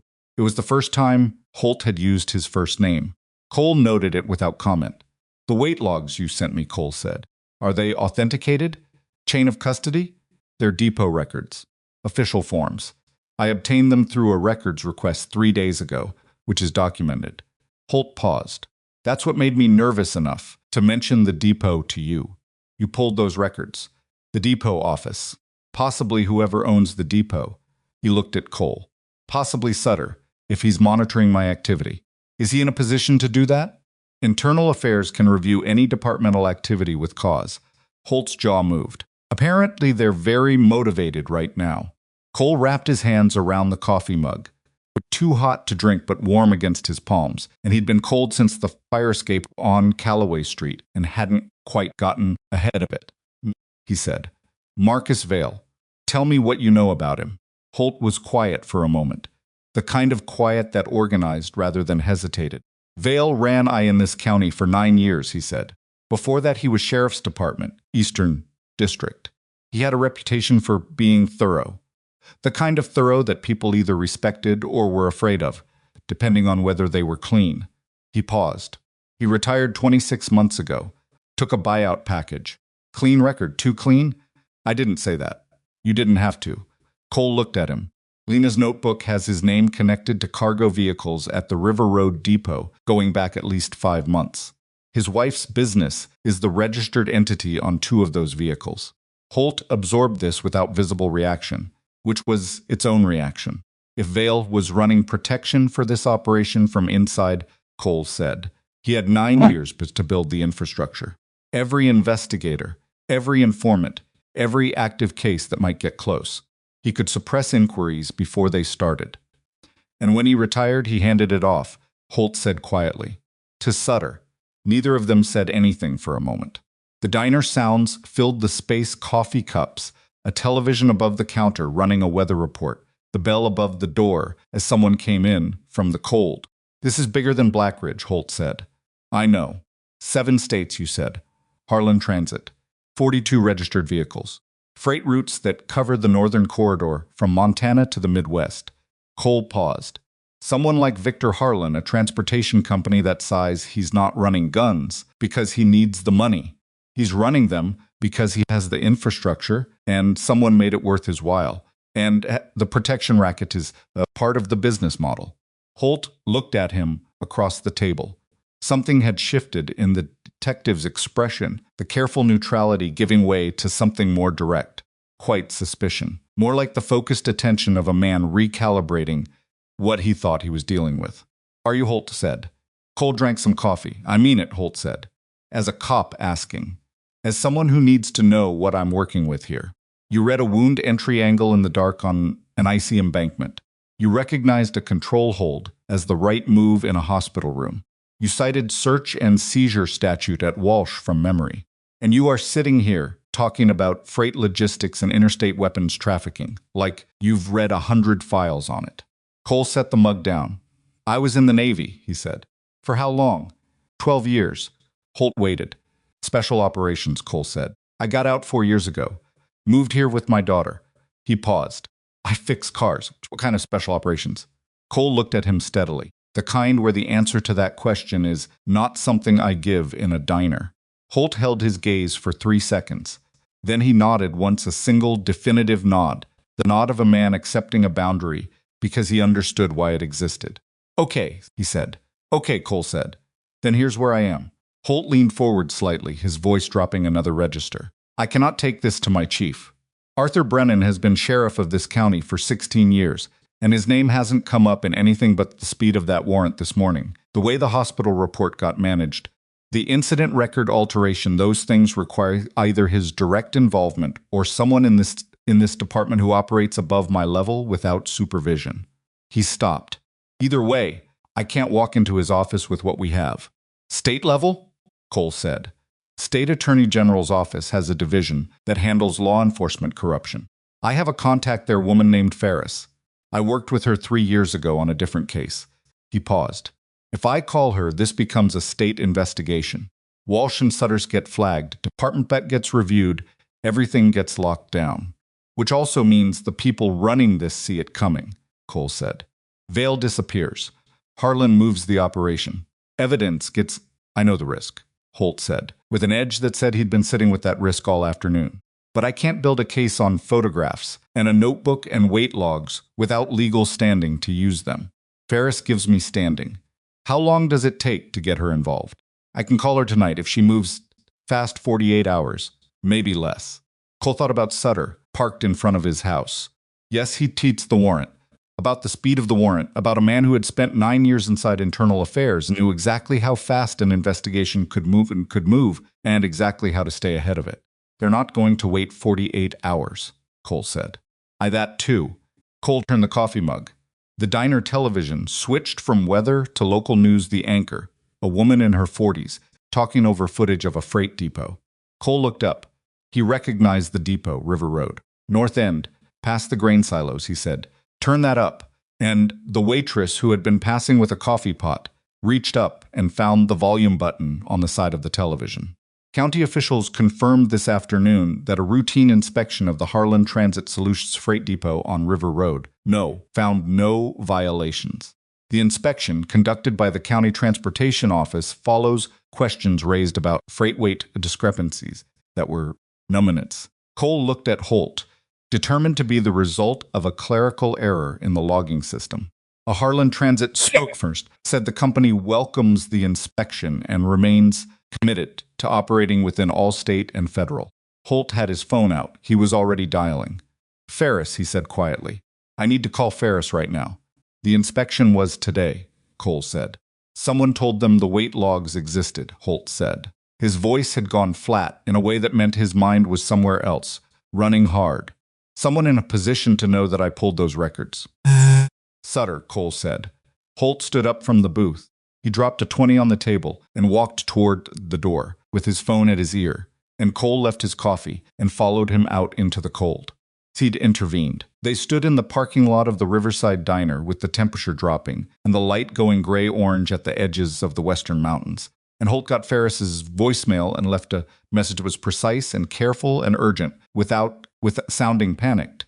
The way a good investigator left messages when things were moving fast and they needed to sound reliable. He hung up and looked at Cole. "She'll call back," he said. "She always calls back. When? She's 3 hours ahead. It's 7 in the evening her time." He checked his watch. Could be tonight, could be morning. Cole looked at the mountains. The light was almost gone. In 2 hours it would be full dark, and the temperature would drop another 12 degrees, and Blackridge would settle into the particular frozen quiet of a Montana winter night. "I need Ville's address," Cole said. Holt looked at him. "He retired," Cole said. "He's in the county. I need his address." "What are you going to do with it?" "Talk to him." Holt's voice had a warning register in it. "If you approach Vale, I'm going to knock on his door," Cole said. "That's all." "That's not all, and we both know it." Cole looked at him. "Vale knows everything. He knows the operation structure. He knows the chain above him. He knows who gave the order to kill Lena. And right now, whoever is running this is starting to feel the walls move." He paused. "Scared people either run or they clean house. Vale is loose end number 1. Holt stared at him. "If they decide to clean house before Ferris calls back," Cole said, "we lose the one person who can give us the top of the chain." The wind moved through the parking lot, lifted a wrapper from the asphalt, and tumbled it against the diner's front steps. Holt watched it. His face was doing the calculation that Cole had watched it do twice before, weighing what was right against what was sanctioned, and finding the gap between them uncomfortable but navigable. He pulled out his phone, pulled up a record, turned the screen toward Cole. An address on Ridgeline Drive, east side of town, up near the foothills. Cole looked at it for 3 seconds, put it in his memory, and nodded. "I didn't show you that," Holt said. "I know." "And Cole." Holt put the phone away. He looked directly at him in the way that people looked at each other when they were about to say something that wouldn't be said again. "Whatever you were before you became a mechanic, whatever 12 years of special operations, actually means don't make me regret this." Held his gaze. "I'll try," he said. "Not a promise." The honest version. Holt got in his car. Cole got in his truck. They left in opposite directions.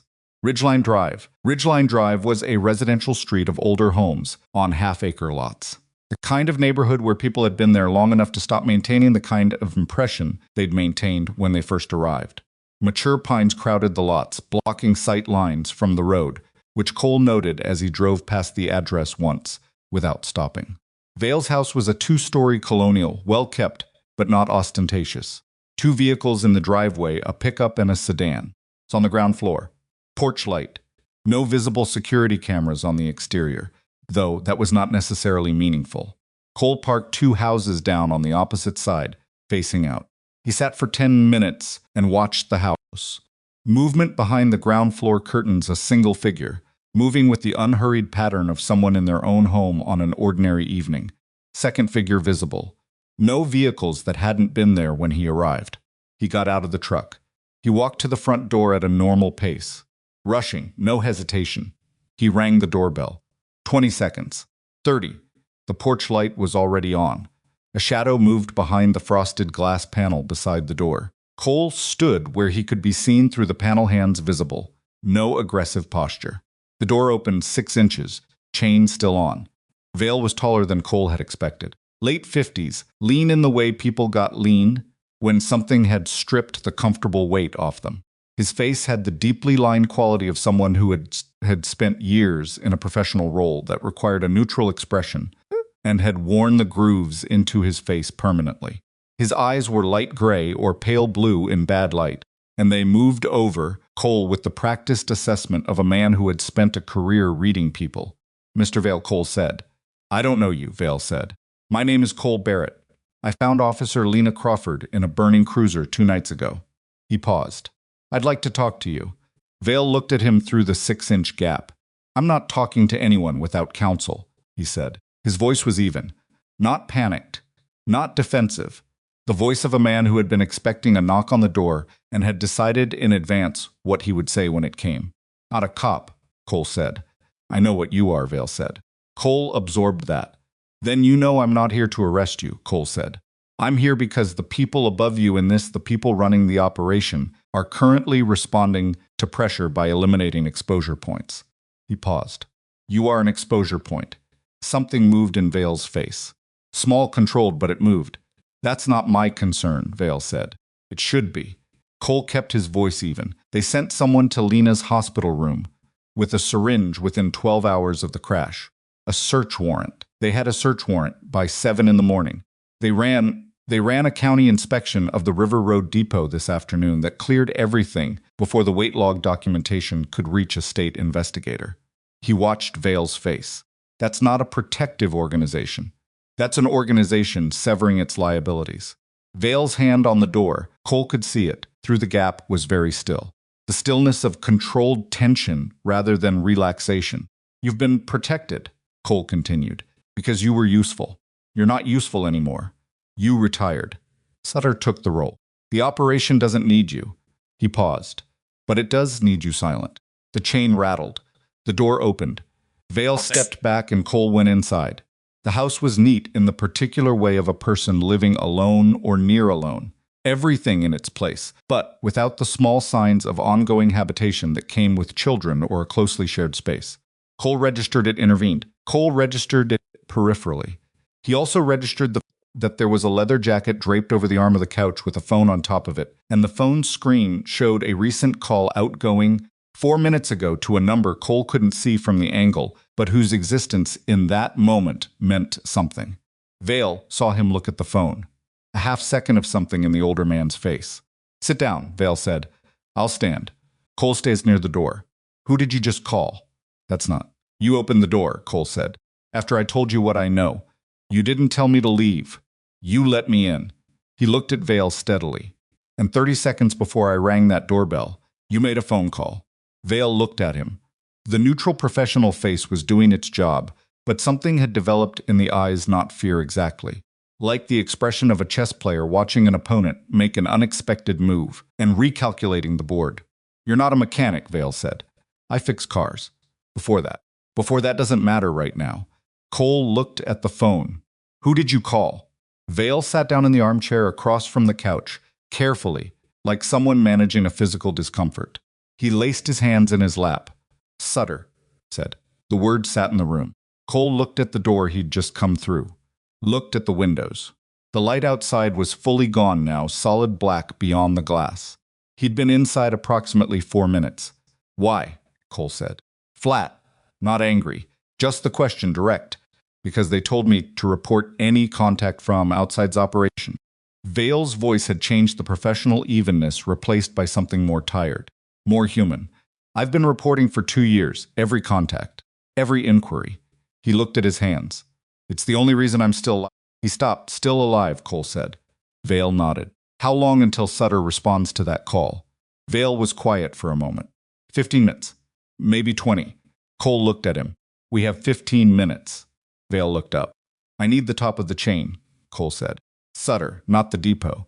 The person running Victor Harlan. The person who authorized killing a county police officer. He paused. Give me that, and I can put you in front of a state investigator before Sutter gets here. Vale looked at his hands again. They were not entirely steady, Cole noticed.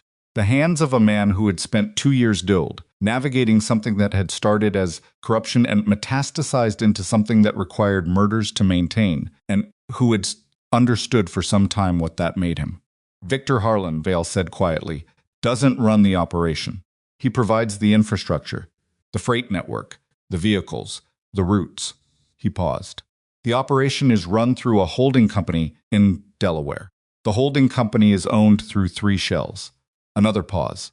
The man at the top of that structure, the one who gave the order on Crawford, is not someone whose name appears in any public record. But you know it, Cole said. Vale looked up at him. Give me the name, Cole said. The house was very quiet. The furnace ran somewhere beneath them. Outside, the Montana dark pressed flat against the windows. Vale opened his mouth, and Cole's phone buzzed in his pocket. He glanced at the screen. Holt, calling, not texting, which meant it was immediate. He answered without taking his eyes off Vale. There's a vehicle at your house, Holt said, without preamble. His voice was tight in a way Cole hadn't heard before. Walsh's cruiser. He's been there 12 minutes. I've been watching him on department GPS because I pulled his track after the Callaway thing. He went to your house, not Vale's address. A pause. Your daughter. My daughter is at the Kowalski house, Cole said. His voice came out level. Are you sure? Walsh pulled up Emma's school records an hour ago. I can see the search in the system. Cole was already at Vale's front door. Give me the name, he said to Vale. Vale said it. Cole walked out. He was at his truck in 40 seconds and moving before the door was fully closed.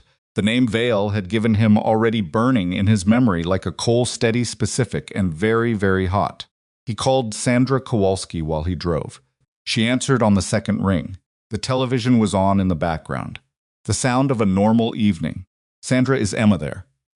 She's right here, honey. She and Jake are watching. Let her leave, Cole said. Don't open the door for anyone you don't know. I'm going to call you back in 10 minutes. A pause. What? 10 minutes, he said. Lock the front door. He hung up and pushed the truck harder through the dark Blackridge streets and thought about the name Vale had said with the compressed defeat of a man releasing something he's been holding for 2 years. No. And understood why the operation had survived so long, and why 2 attempts on Lena Crawford's life had so fast, and why the search warrant had appeared at 6:45 in the morning. Because the man at the top of it was not an outsider with bought protection. He was the protection. He had been the entire time. The name Vale had given him was Arthur Brennan, the county sheriff, 16 years in office. The man whose signature appeared on every major departmental directive, whose handshake appeared in every local newspaper photograph, whose name was on the plaque outside the department building on Wheeler Street that Cole had walked into 2 days ago and given a formal statement. The man who had signed off on Walsh's search warrant at 6:45 in the morning. Cole drove through the dark with that name sitting in his chest like a stone and called Holt. Holt picked up on the first ring. Brennan, Cole said. Silence on the other end. 4 full seconds of it. Vale told you that, Holt said. Not a question. The voice of a man who had just had a suspicion he'd been refusing to fully form confirmed out loud. Silence. Shorter. Are you sure Vale isn't? He called Sutter when I arrived, Cole said. He was buying time. When I told him Sutter was coming, he gave me the name.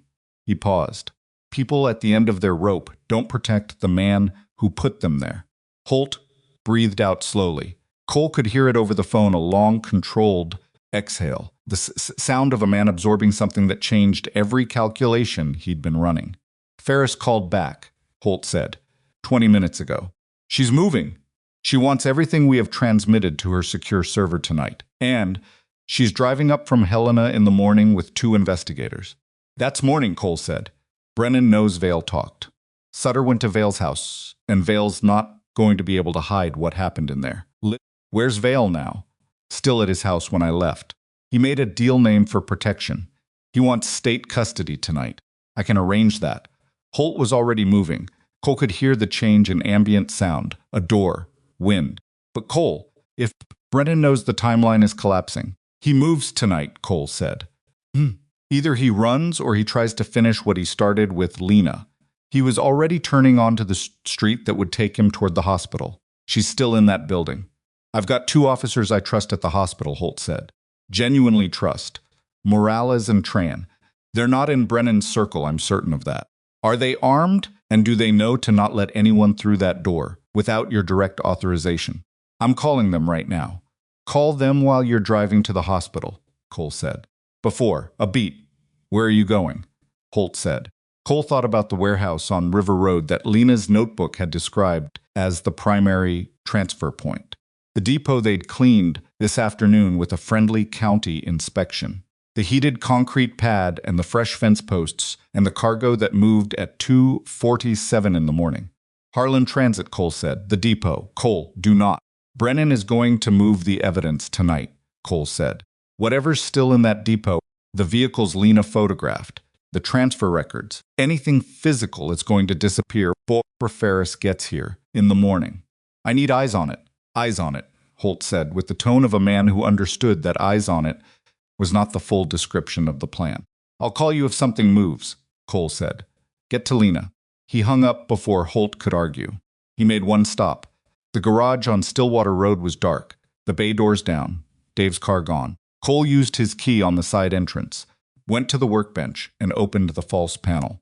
He took the 2 spare magazines he'd left behind. He checked the Glock, still chambered from this afternoon, and seated a fresh magazine, keeping the existing round in the chamber. He also took a small flashlight, a zip tie from the hardware bin, and his good work gloves, which were insulated, and left his fingers free enough to be useful. He stood in the dark garage for a moment. He thought about Emma at the Kowalski house, watching television with Jake, probably stealing popcorn. He thought about the version of himself he'd built in this garage over 3 years, the careful, quiet, purposeful version. The version that fixed things instead of breaking them. Intervened. He thought about Lena Crawford telling him you didn't have to go back and meaning it, which was the thing that had stayed with him more than anything else in the past 48 hours, because it was the first time someone had something like that to him, and he hadn't known with absolute certainty whether they were right. Particular clean answer to that question right now. He had a Glock and a flashlight and a name, and somewhere across town, a man with 16 years of institutional authority was deciding how much to burn down before the state investigators arrived in the morning. Cole went back to the truck. The River Road Depot was dark when he arrived, no floodlights running. The exterior, in the particular heavy blackness of a rural commercial property at night, with the nearest streetlight a quarter-mile back. Cole parked off the road, behind a stand of pine 60 meters from the fence line, and cut the engine. He sat. He watched. His eyes adjusted in the way they'd been trained to slowly, without forcing it, letting the rods do their work. The shape of the depot resolved out of the dark. The main building, the side yard where he'd seen the trucks on his drive past this afternoon, the corrugated walls and the loading dock facing east, and at the north end, just barely visible around the corner of the main structure, the pale concrete of the heated pad. Vehicles visible in the yard. No movement, but there was a light. Small interior, leaking around the frame of a personnel door on the south face of the main building. Someone was inside. Cole got out of the truck and moved through the pines along the fence line, staying in the tree shadow, taking 30 seconds to cover ground. He could have covered in 10 by moving slower than felt comfortable. Reach chain link. Yes, he reached the fence chain link, 8 feet topped with 2 strands of barbed wire, and followed it east until he found what he was looking for, a section where the bottom of the chain link had been pulled away from the ground post at one corner, probably by freeze-thaw cycles heaving the post, creating a gap low to the ground. He went through on his back, flat slow. He was inside the fence. He crossed the yard to the south wall of the main building, using the shadow of the structure itself as cover, moving heel to toe on the snow to minimize compression sound, reaching the wall and pressing against it and moving toward the personnel door with the light around its frame. He could hear voices now, 2 of them, male indoors, not shouting but elevated the tone of an argument that was being kept just below the level of actual confrontation. Cole pressed his ear to the door. Not going to be enough time. I told you, the manifest is clean. The inspection cleared everything this afternoon. The inspection cleared what was there this afternoon. That voice harder, older, carrying the weight of authority, even in an argument. Cole had heard it on a recording Lena had on her USB drive. Brennan, what's there tonight is a different question. Then we move it tonight. We can't move 40 units tonight without.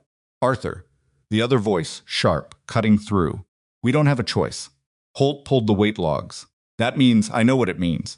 A silence. Cole stood against the door in the freezing dark and did the count he'd done in worse places than this personnel inside. At least 2 voices, possibly more who weren't speaking.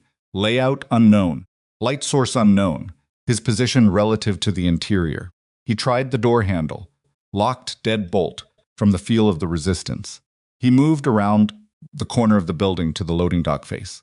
The dock had a vehicle bay door industrial. Rolling and beside it, a separate access door that was closed but showed no light around its frame. Cole tried that one. The handle turned. He went in. He was in a loading corridor, concrete floor, metal shelving on both sides, a forklift parked against the left wall, darkness except for the light spilling from a door at the far end. Cole moved down the corridor toward it, keeping to the right wall, stepping over a length of strapping that would have rattled if he'd caught it with his foot. He reached the door and looked through the gap at the hinge side. A wide interior space, the main floor of the depot, high ceiling, fluorescent work lights over a central area. Two men visible in the lit zone.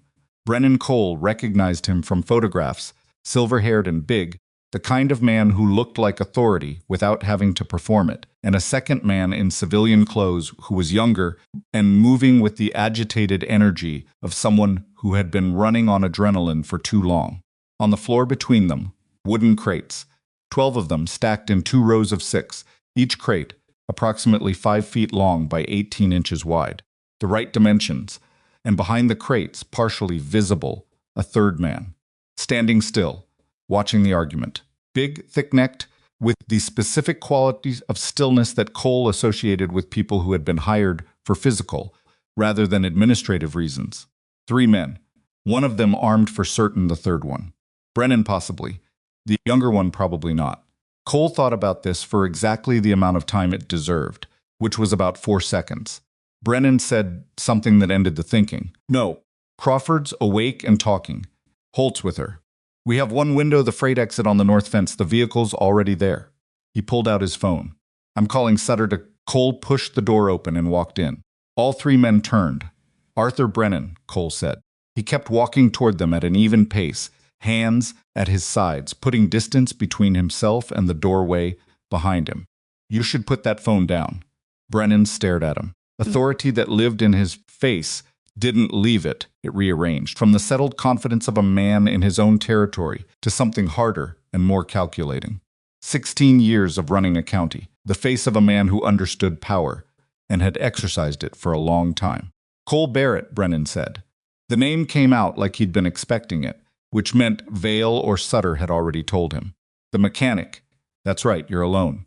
Holt's at the hospital, Cole said. Statist investigator is driving up from Helena tonight, not in the morning. Ferris, you might know the name. He watched Brennan's face. Watched the calculation run. Vale gave me your name 40 minutes ago. That's already transmitted to 3 separate locations. The third man, the thick-necked one, had moved to his left during Cole's walk-in, creating an angle. Cole had clocked it without looking directly at it. You're not a cop, Brennan said. No, you have no authority here. Then what exactly? I'm a witness, Cole said simply. Standing in a building with 12 crates of illegal weapons and the county sheriff who ordered a police officer shot on a county road. He paused. I don't need authority. I just need to be here when Ferris arrives. Brennan looked at him for a long moment.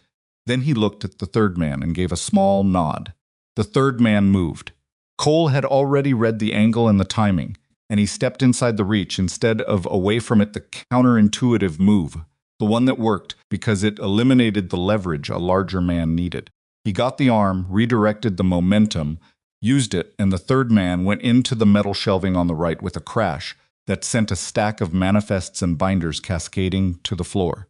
The man was big, and he recovered faster than most, and came back with a knee that caught Cole on the thigh, instead of where it was aimed, because Cole had shifted. Then they were close and ugly, and neither of them was doing anything elegant. Took attuned. Cole took an elbow to the jaw that lit his vision white for half a second and tasted copper, and he responded by driving his heel into the back of the man's knee and bringing his full weight down on the grip he'd maintained through the elbow. And this time the man went down and stayed there, face against the concrete, arm at an angle that made standing back up immediately a bad option. Cole straightened up. His jaw was singing. He was breathing harder than he liked. Brennan had not moved. The younger man had backed up 3 steps and was standing against the far wall with both hands visible, which Cole noted in his favor. I was a Navy SEAL for 12 years, Cole said to Brennan. His voice was level despite the jaw. I've done this in places that make this building look like a conference room. He held Brennan's gaze. Brennan looked at the man on the floor. At Cole. At the door behind Cole. There's nowhere to go, Cole said. Holt has the hospital. Ferris has the documentation. Is in state protective custody as of 20 minutes ago. He let that land. Whatever you were planning to move tonight, it doesn't matter anymore. It's over. Brennan's face moved through several things in the space of 5 seconds. Cole watched them pass the calculation, the search for an exit, the assessment of options, and watched them resolve into something that was not surrender exactly, but was the thing that came just before it, the recognition of a closed board. Brennan set his phone on the crate beside him. The younger man sat down on the floor against the wall and put his face in his hands. Pulled out his own phone and called Holt. "I'm at the depot," he said. "End. I've got Brennan, 2 others, and 12 crates you need to see." He paused. "Bring everyone you trust." What happened in the next 2 hours was not clean. And it never was. Cole knew that from experience the movies always cut away from the part, after the confrontation, the administrative chaos of an operation that had just broken open. Holt arrived with Morales and Tran and 2 additional officers from the state police, post 40 miles east, who Ferris had pre-positioned when she'd called Holt back. There were jurisdictional arguments in the parking lot of the depot that Cole stayed out of. There was a paramedic who looked at Cole's jaw and told him it wasn't broken, but was going to be spectacular in the morning. There was a phone call from Ferris herself, precise, methodical, asking questions that confirmed she'd been building toward this from the moment Holt had left his voicemail. Brennan was arrested at 9:47 p.m. He said nothing. He walked to the state police vehicle with the composed bearing of a man who had decided the only remaining dignity available to him was silence. And Cole watched him go and felt nothing particularly dramatic about it. No triumph, no satisfaction that resolved cleanly. Just the end of a problem. The board cleared. Sutter was picked up at his apartment on the west side of town at 10:15. Walsh surrendered his service weapon and badge at the department at 11:02 and was placed on administrative suspension, pending the state investigation. Harlan was arrested at his residence outside Billings the following morning by federal agents, which Holt told Cole about in a text that arrived while Cole was making Emma's breakfast. The man with the syringe from the hospital, still unnamed, but still not talking, was formally charged with attempted murder once the lab results were entered into evidence. His support structure, it turned out, had been Brennan. Brennan in custody, the support disappeared, and the man began talking to a federal public defender the following afternoon. Testified. He testified at length, with the specific exhaustive completeness of a man who had made a calculation and was honoring it with everything he had. His cooperation was documented. His deal was processed, and Cole never saw him again. The crates in the depot contained 23 disassembled AR pattern rifles, 41 handguns, and approximately 12,000 rounds of ammunition, all sourced, according to subsequent investigation, from a diversion scheme operating through Harlan Transit's freight network across 4 states. The federal case that grew from it eventually reached 7 defendants beyond Blackridge, none of whom Cole ever met or particularly wanted to. Lena Crawford was discharged from Blackridge Memorial Hospital on a Tuesday, 11 days after the crash on County Road 7. Cole drove her home in his truck because she couldn't drive yet, and her shoulder brace made getting in and out of low vehicles difficult. And she managed it with the focused determination of a person who disliked being helped but had assessed the situation and concluded that accepting help in this specific instance was the rational choice. Rex rode in the back seat, with his chin on Lena's headrest and his eyes forward, monitoring the drive with the same seriousness he brought to everything. "You don't have to do this," she said as Cole turned onto her street. "I can get a cab." "You can," he agreed. She looked at him. He kept his eyes on the road. She looked out the passenger window. "Your jaw looks better," she said. "Still hurts. It looked worse last week." It was worse last week. She almost smiled. It didn't quite get there, but it almost did. He pulled up in front of her building, not Callaway Street. A second-floor apartment, arranged the department's victim relocation protocol, while her own place was processed as a secondary evidence site. She opened the door and got out slowly, and Cole came around to walk beside her up the path because the snow hadn't been cleared well and her balance with the shoulder brace was still adjustable. At the front door, she stopped and turned around. "Holt told me," she said. "The depot." "Brennan," she paused. "He said you were already inside the building when the state police arrived." "I got there first." "You tend to do that." He said nothing. "Why?" she said. It came out genuine, not rhetorical, not pointed. The actual question, the same one she'd asked in the hospital room, and he'd deflected. She was asking it again, more quietly this time. as a person rather than a cop. Thought about how to answer it. Cole thought about how to answer it. He thought about the version where it was just training and opportunity and the right person in the wrong place at the right moment. He thought about the version where he explained the SEAL background and the analytical habit and the 3 years of trying to be ordinary and how none of it had survived the first night. He went with the true one instead. Emma asks me sometimes, he said, what I do when something's wrong. Something real. I always tell her you figure out what needs doing and you do it. He paused. I didn't want to be a liar. Lena looked at him for a moment. That's a very simple answer, she said. It's a simple thing. He really isn't. He agreed. It's not. She held his gaze for another beat, and then she went inside. The Blackridge Town Council held a commendation ceremony 3 weeks later in the meeting hall on 5th and Wheeler, which Cole attended because Holt asked him to, and because not attending would have required an explanation he didn't have the energy for. Emma came with him in her good coat and sat beside him in the front row, with her hands folded and her spine straight, the way she sat when she was trying to appear older than 9. They read Cole's name and a summary of what he'd done that was accurate, but somehow made it sound more organized and intentional than it had felt from the inside.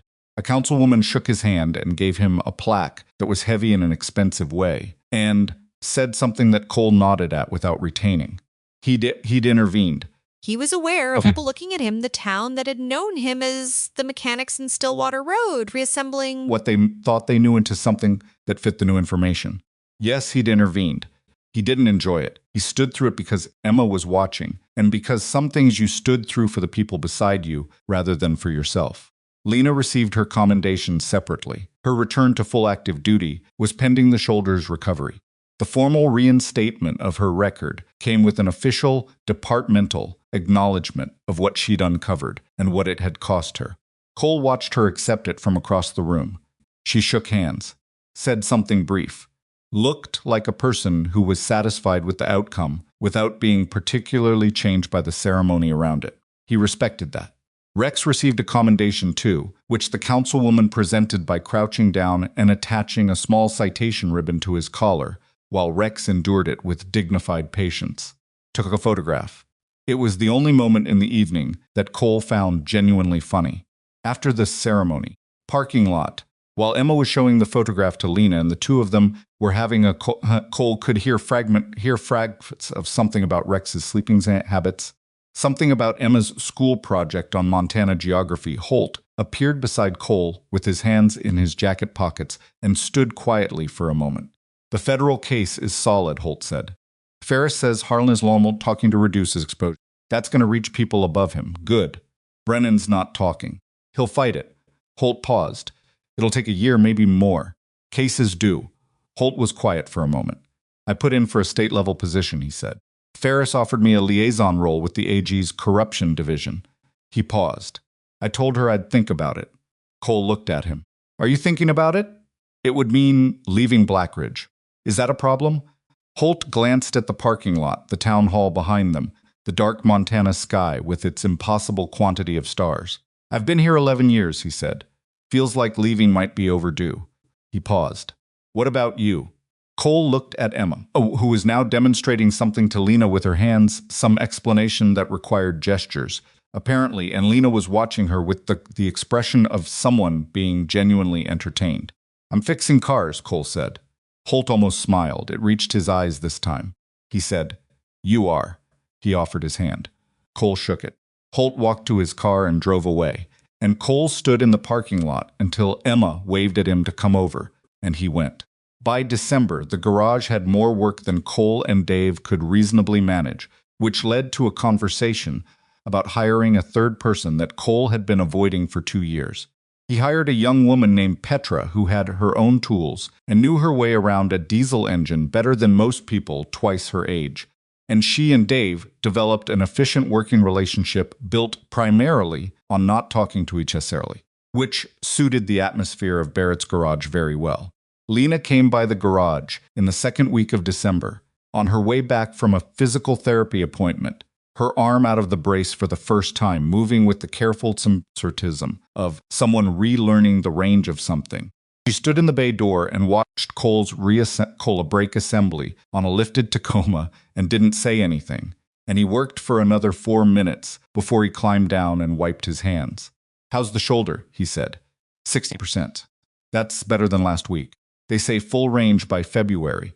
She looked around the garage, the tools, the lift, the workbench with its orderly surface, the ordinary industry of the place.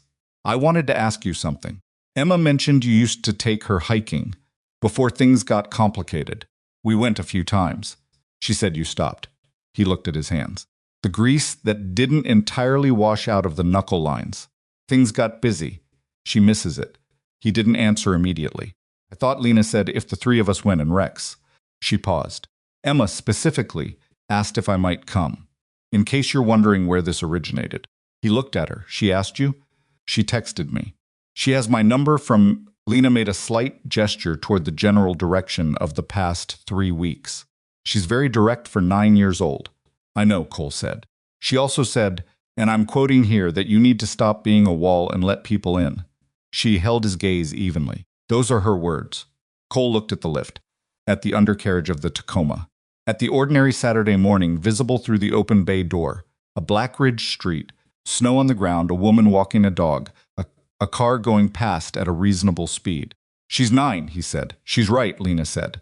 He thought about walls, about the false panel at the back of the shelf. 12 years of making himself useful in the dark, and then 3 years of making himself small in the light. And which one had actually served him better, and which one had served Emma, and whether those were even the right questions.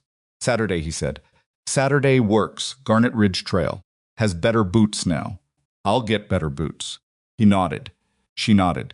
She left, and Dave appeared from under a jeep in the next bay and said, without looking up, "She seems all right." Cole said, saying, "Don't just say." Dave went back under the jeep.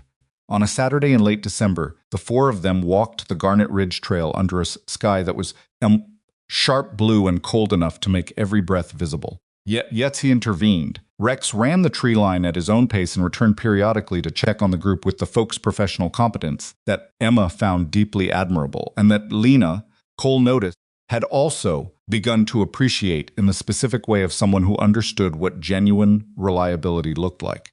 Walked between them and talked about school, about Petra at the garage, who had apparently taught her 3 things about diesel engines, about a book she was reading that she described as really long, but worth it, about the fact that Rex's ears were asymmetrical, and she considered this his most distinguished feature. Cole listened. He listened to his daughter's voice in the cold air, and he watched Rex move through the trees with that perfect, unhurried attention, and he was aware of Lena beside him, not pressing, not performing, just present in the easy way of someone who had also spent time learning that proximity didn't require explanation. His jaw had healed. The knee had healed. The garage was busy. Emma was doing well in school. The federal case was moving. It was not a simple, and this not ends, and simple life. He had stopped expecting it to be either of those things sometime in the past 3 weeks, which made the most significant thing that had changed. What he had, this trail, this cold, these people, this dog, was not uncomplicated. It was real, and he had chosen it, and he was choosing it still. And that was the thing he had learned, finally, from the burning cruiser, and the hospital corridor, and the depot floor, and everything in between. That strength was not the capacity to stand alone. It was the decision, made clearly and without performance, to stand with. The Garnet Ridge Trail curved north through the pines, and the snow caught. The light, and Rex circled back one more time to check that everyone was still where they were supposed to be. True strength is not proving what you can destroy, it is choosing, every day, what you refuse to let be taken.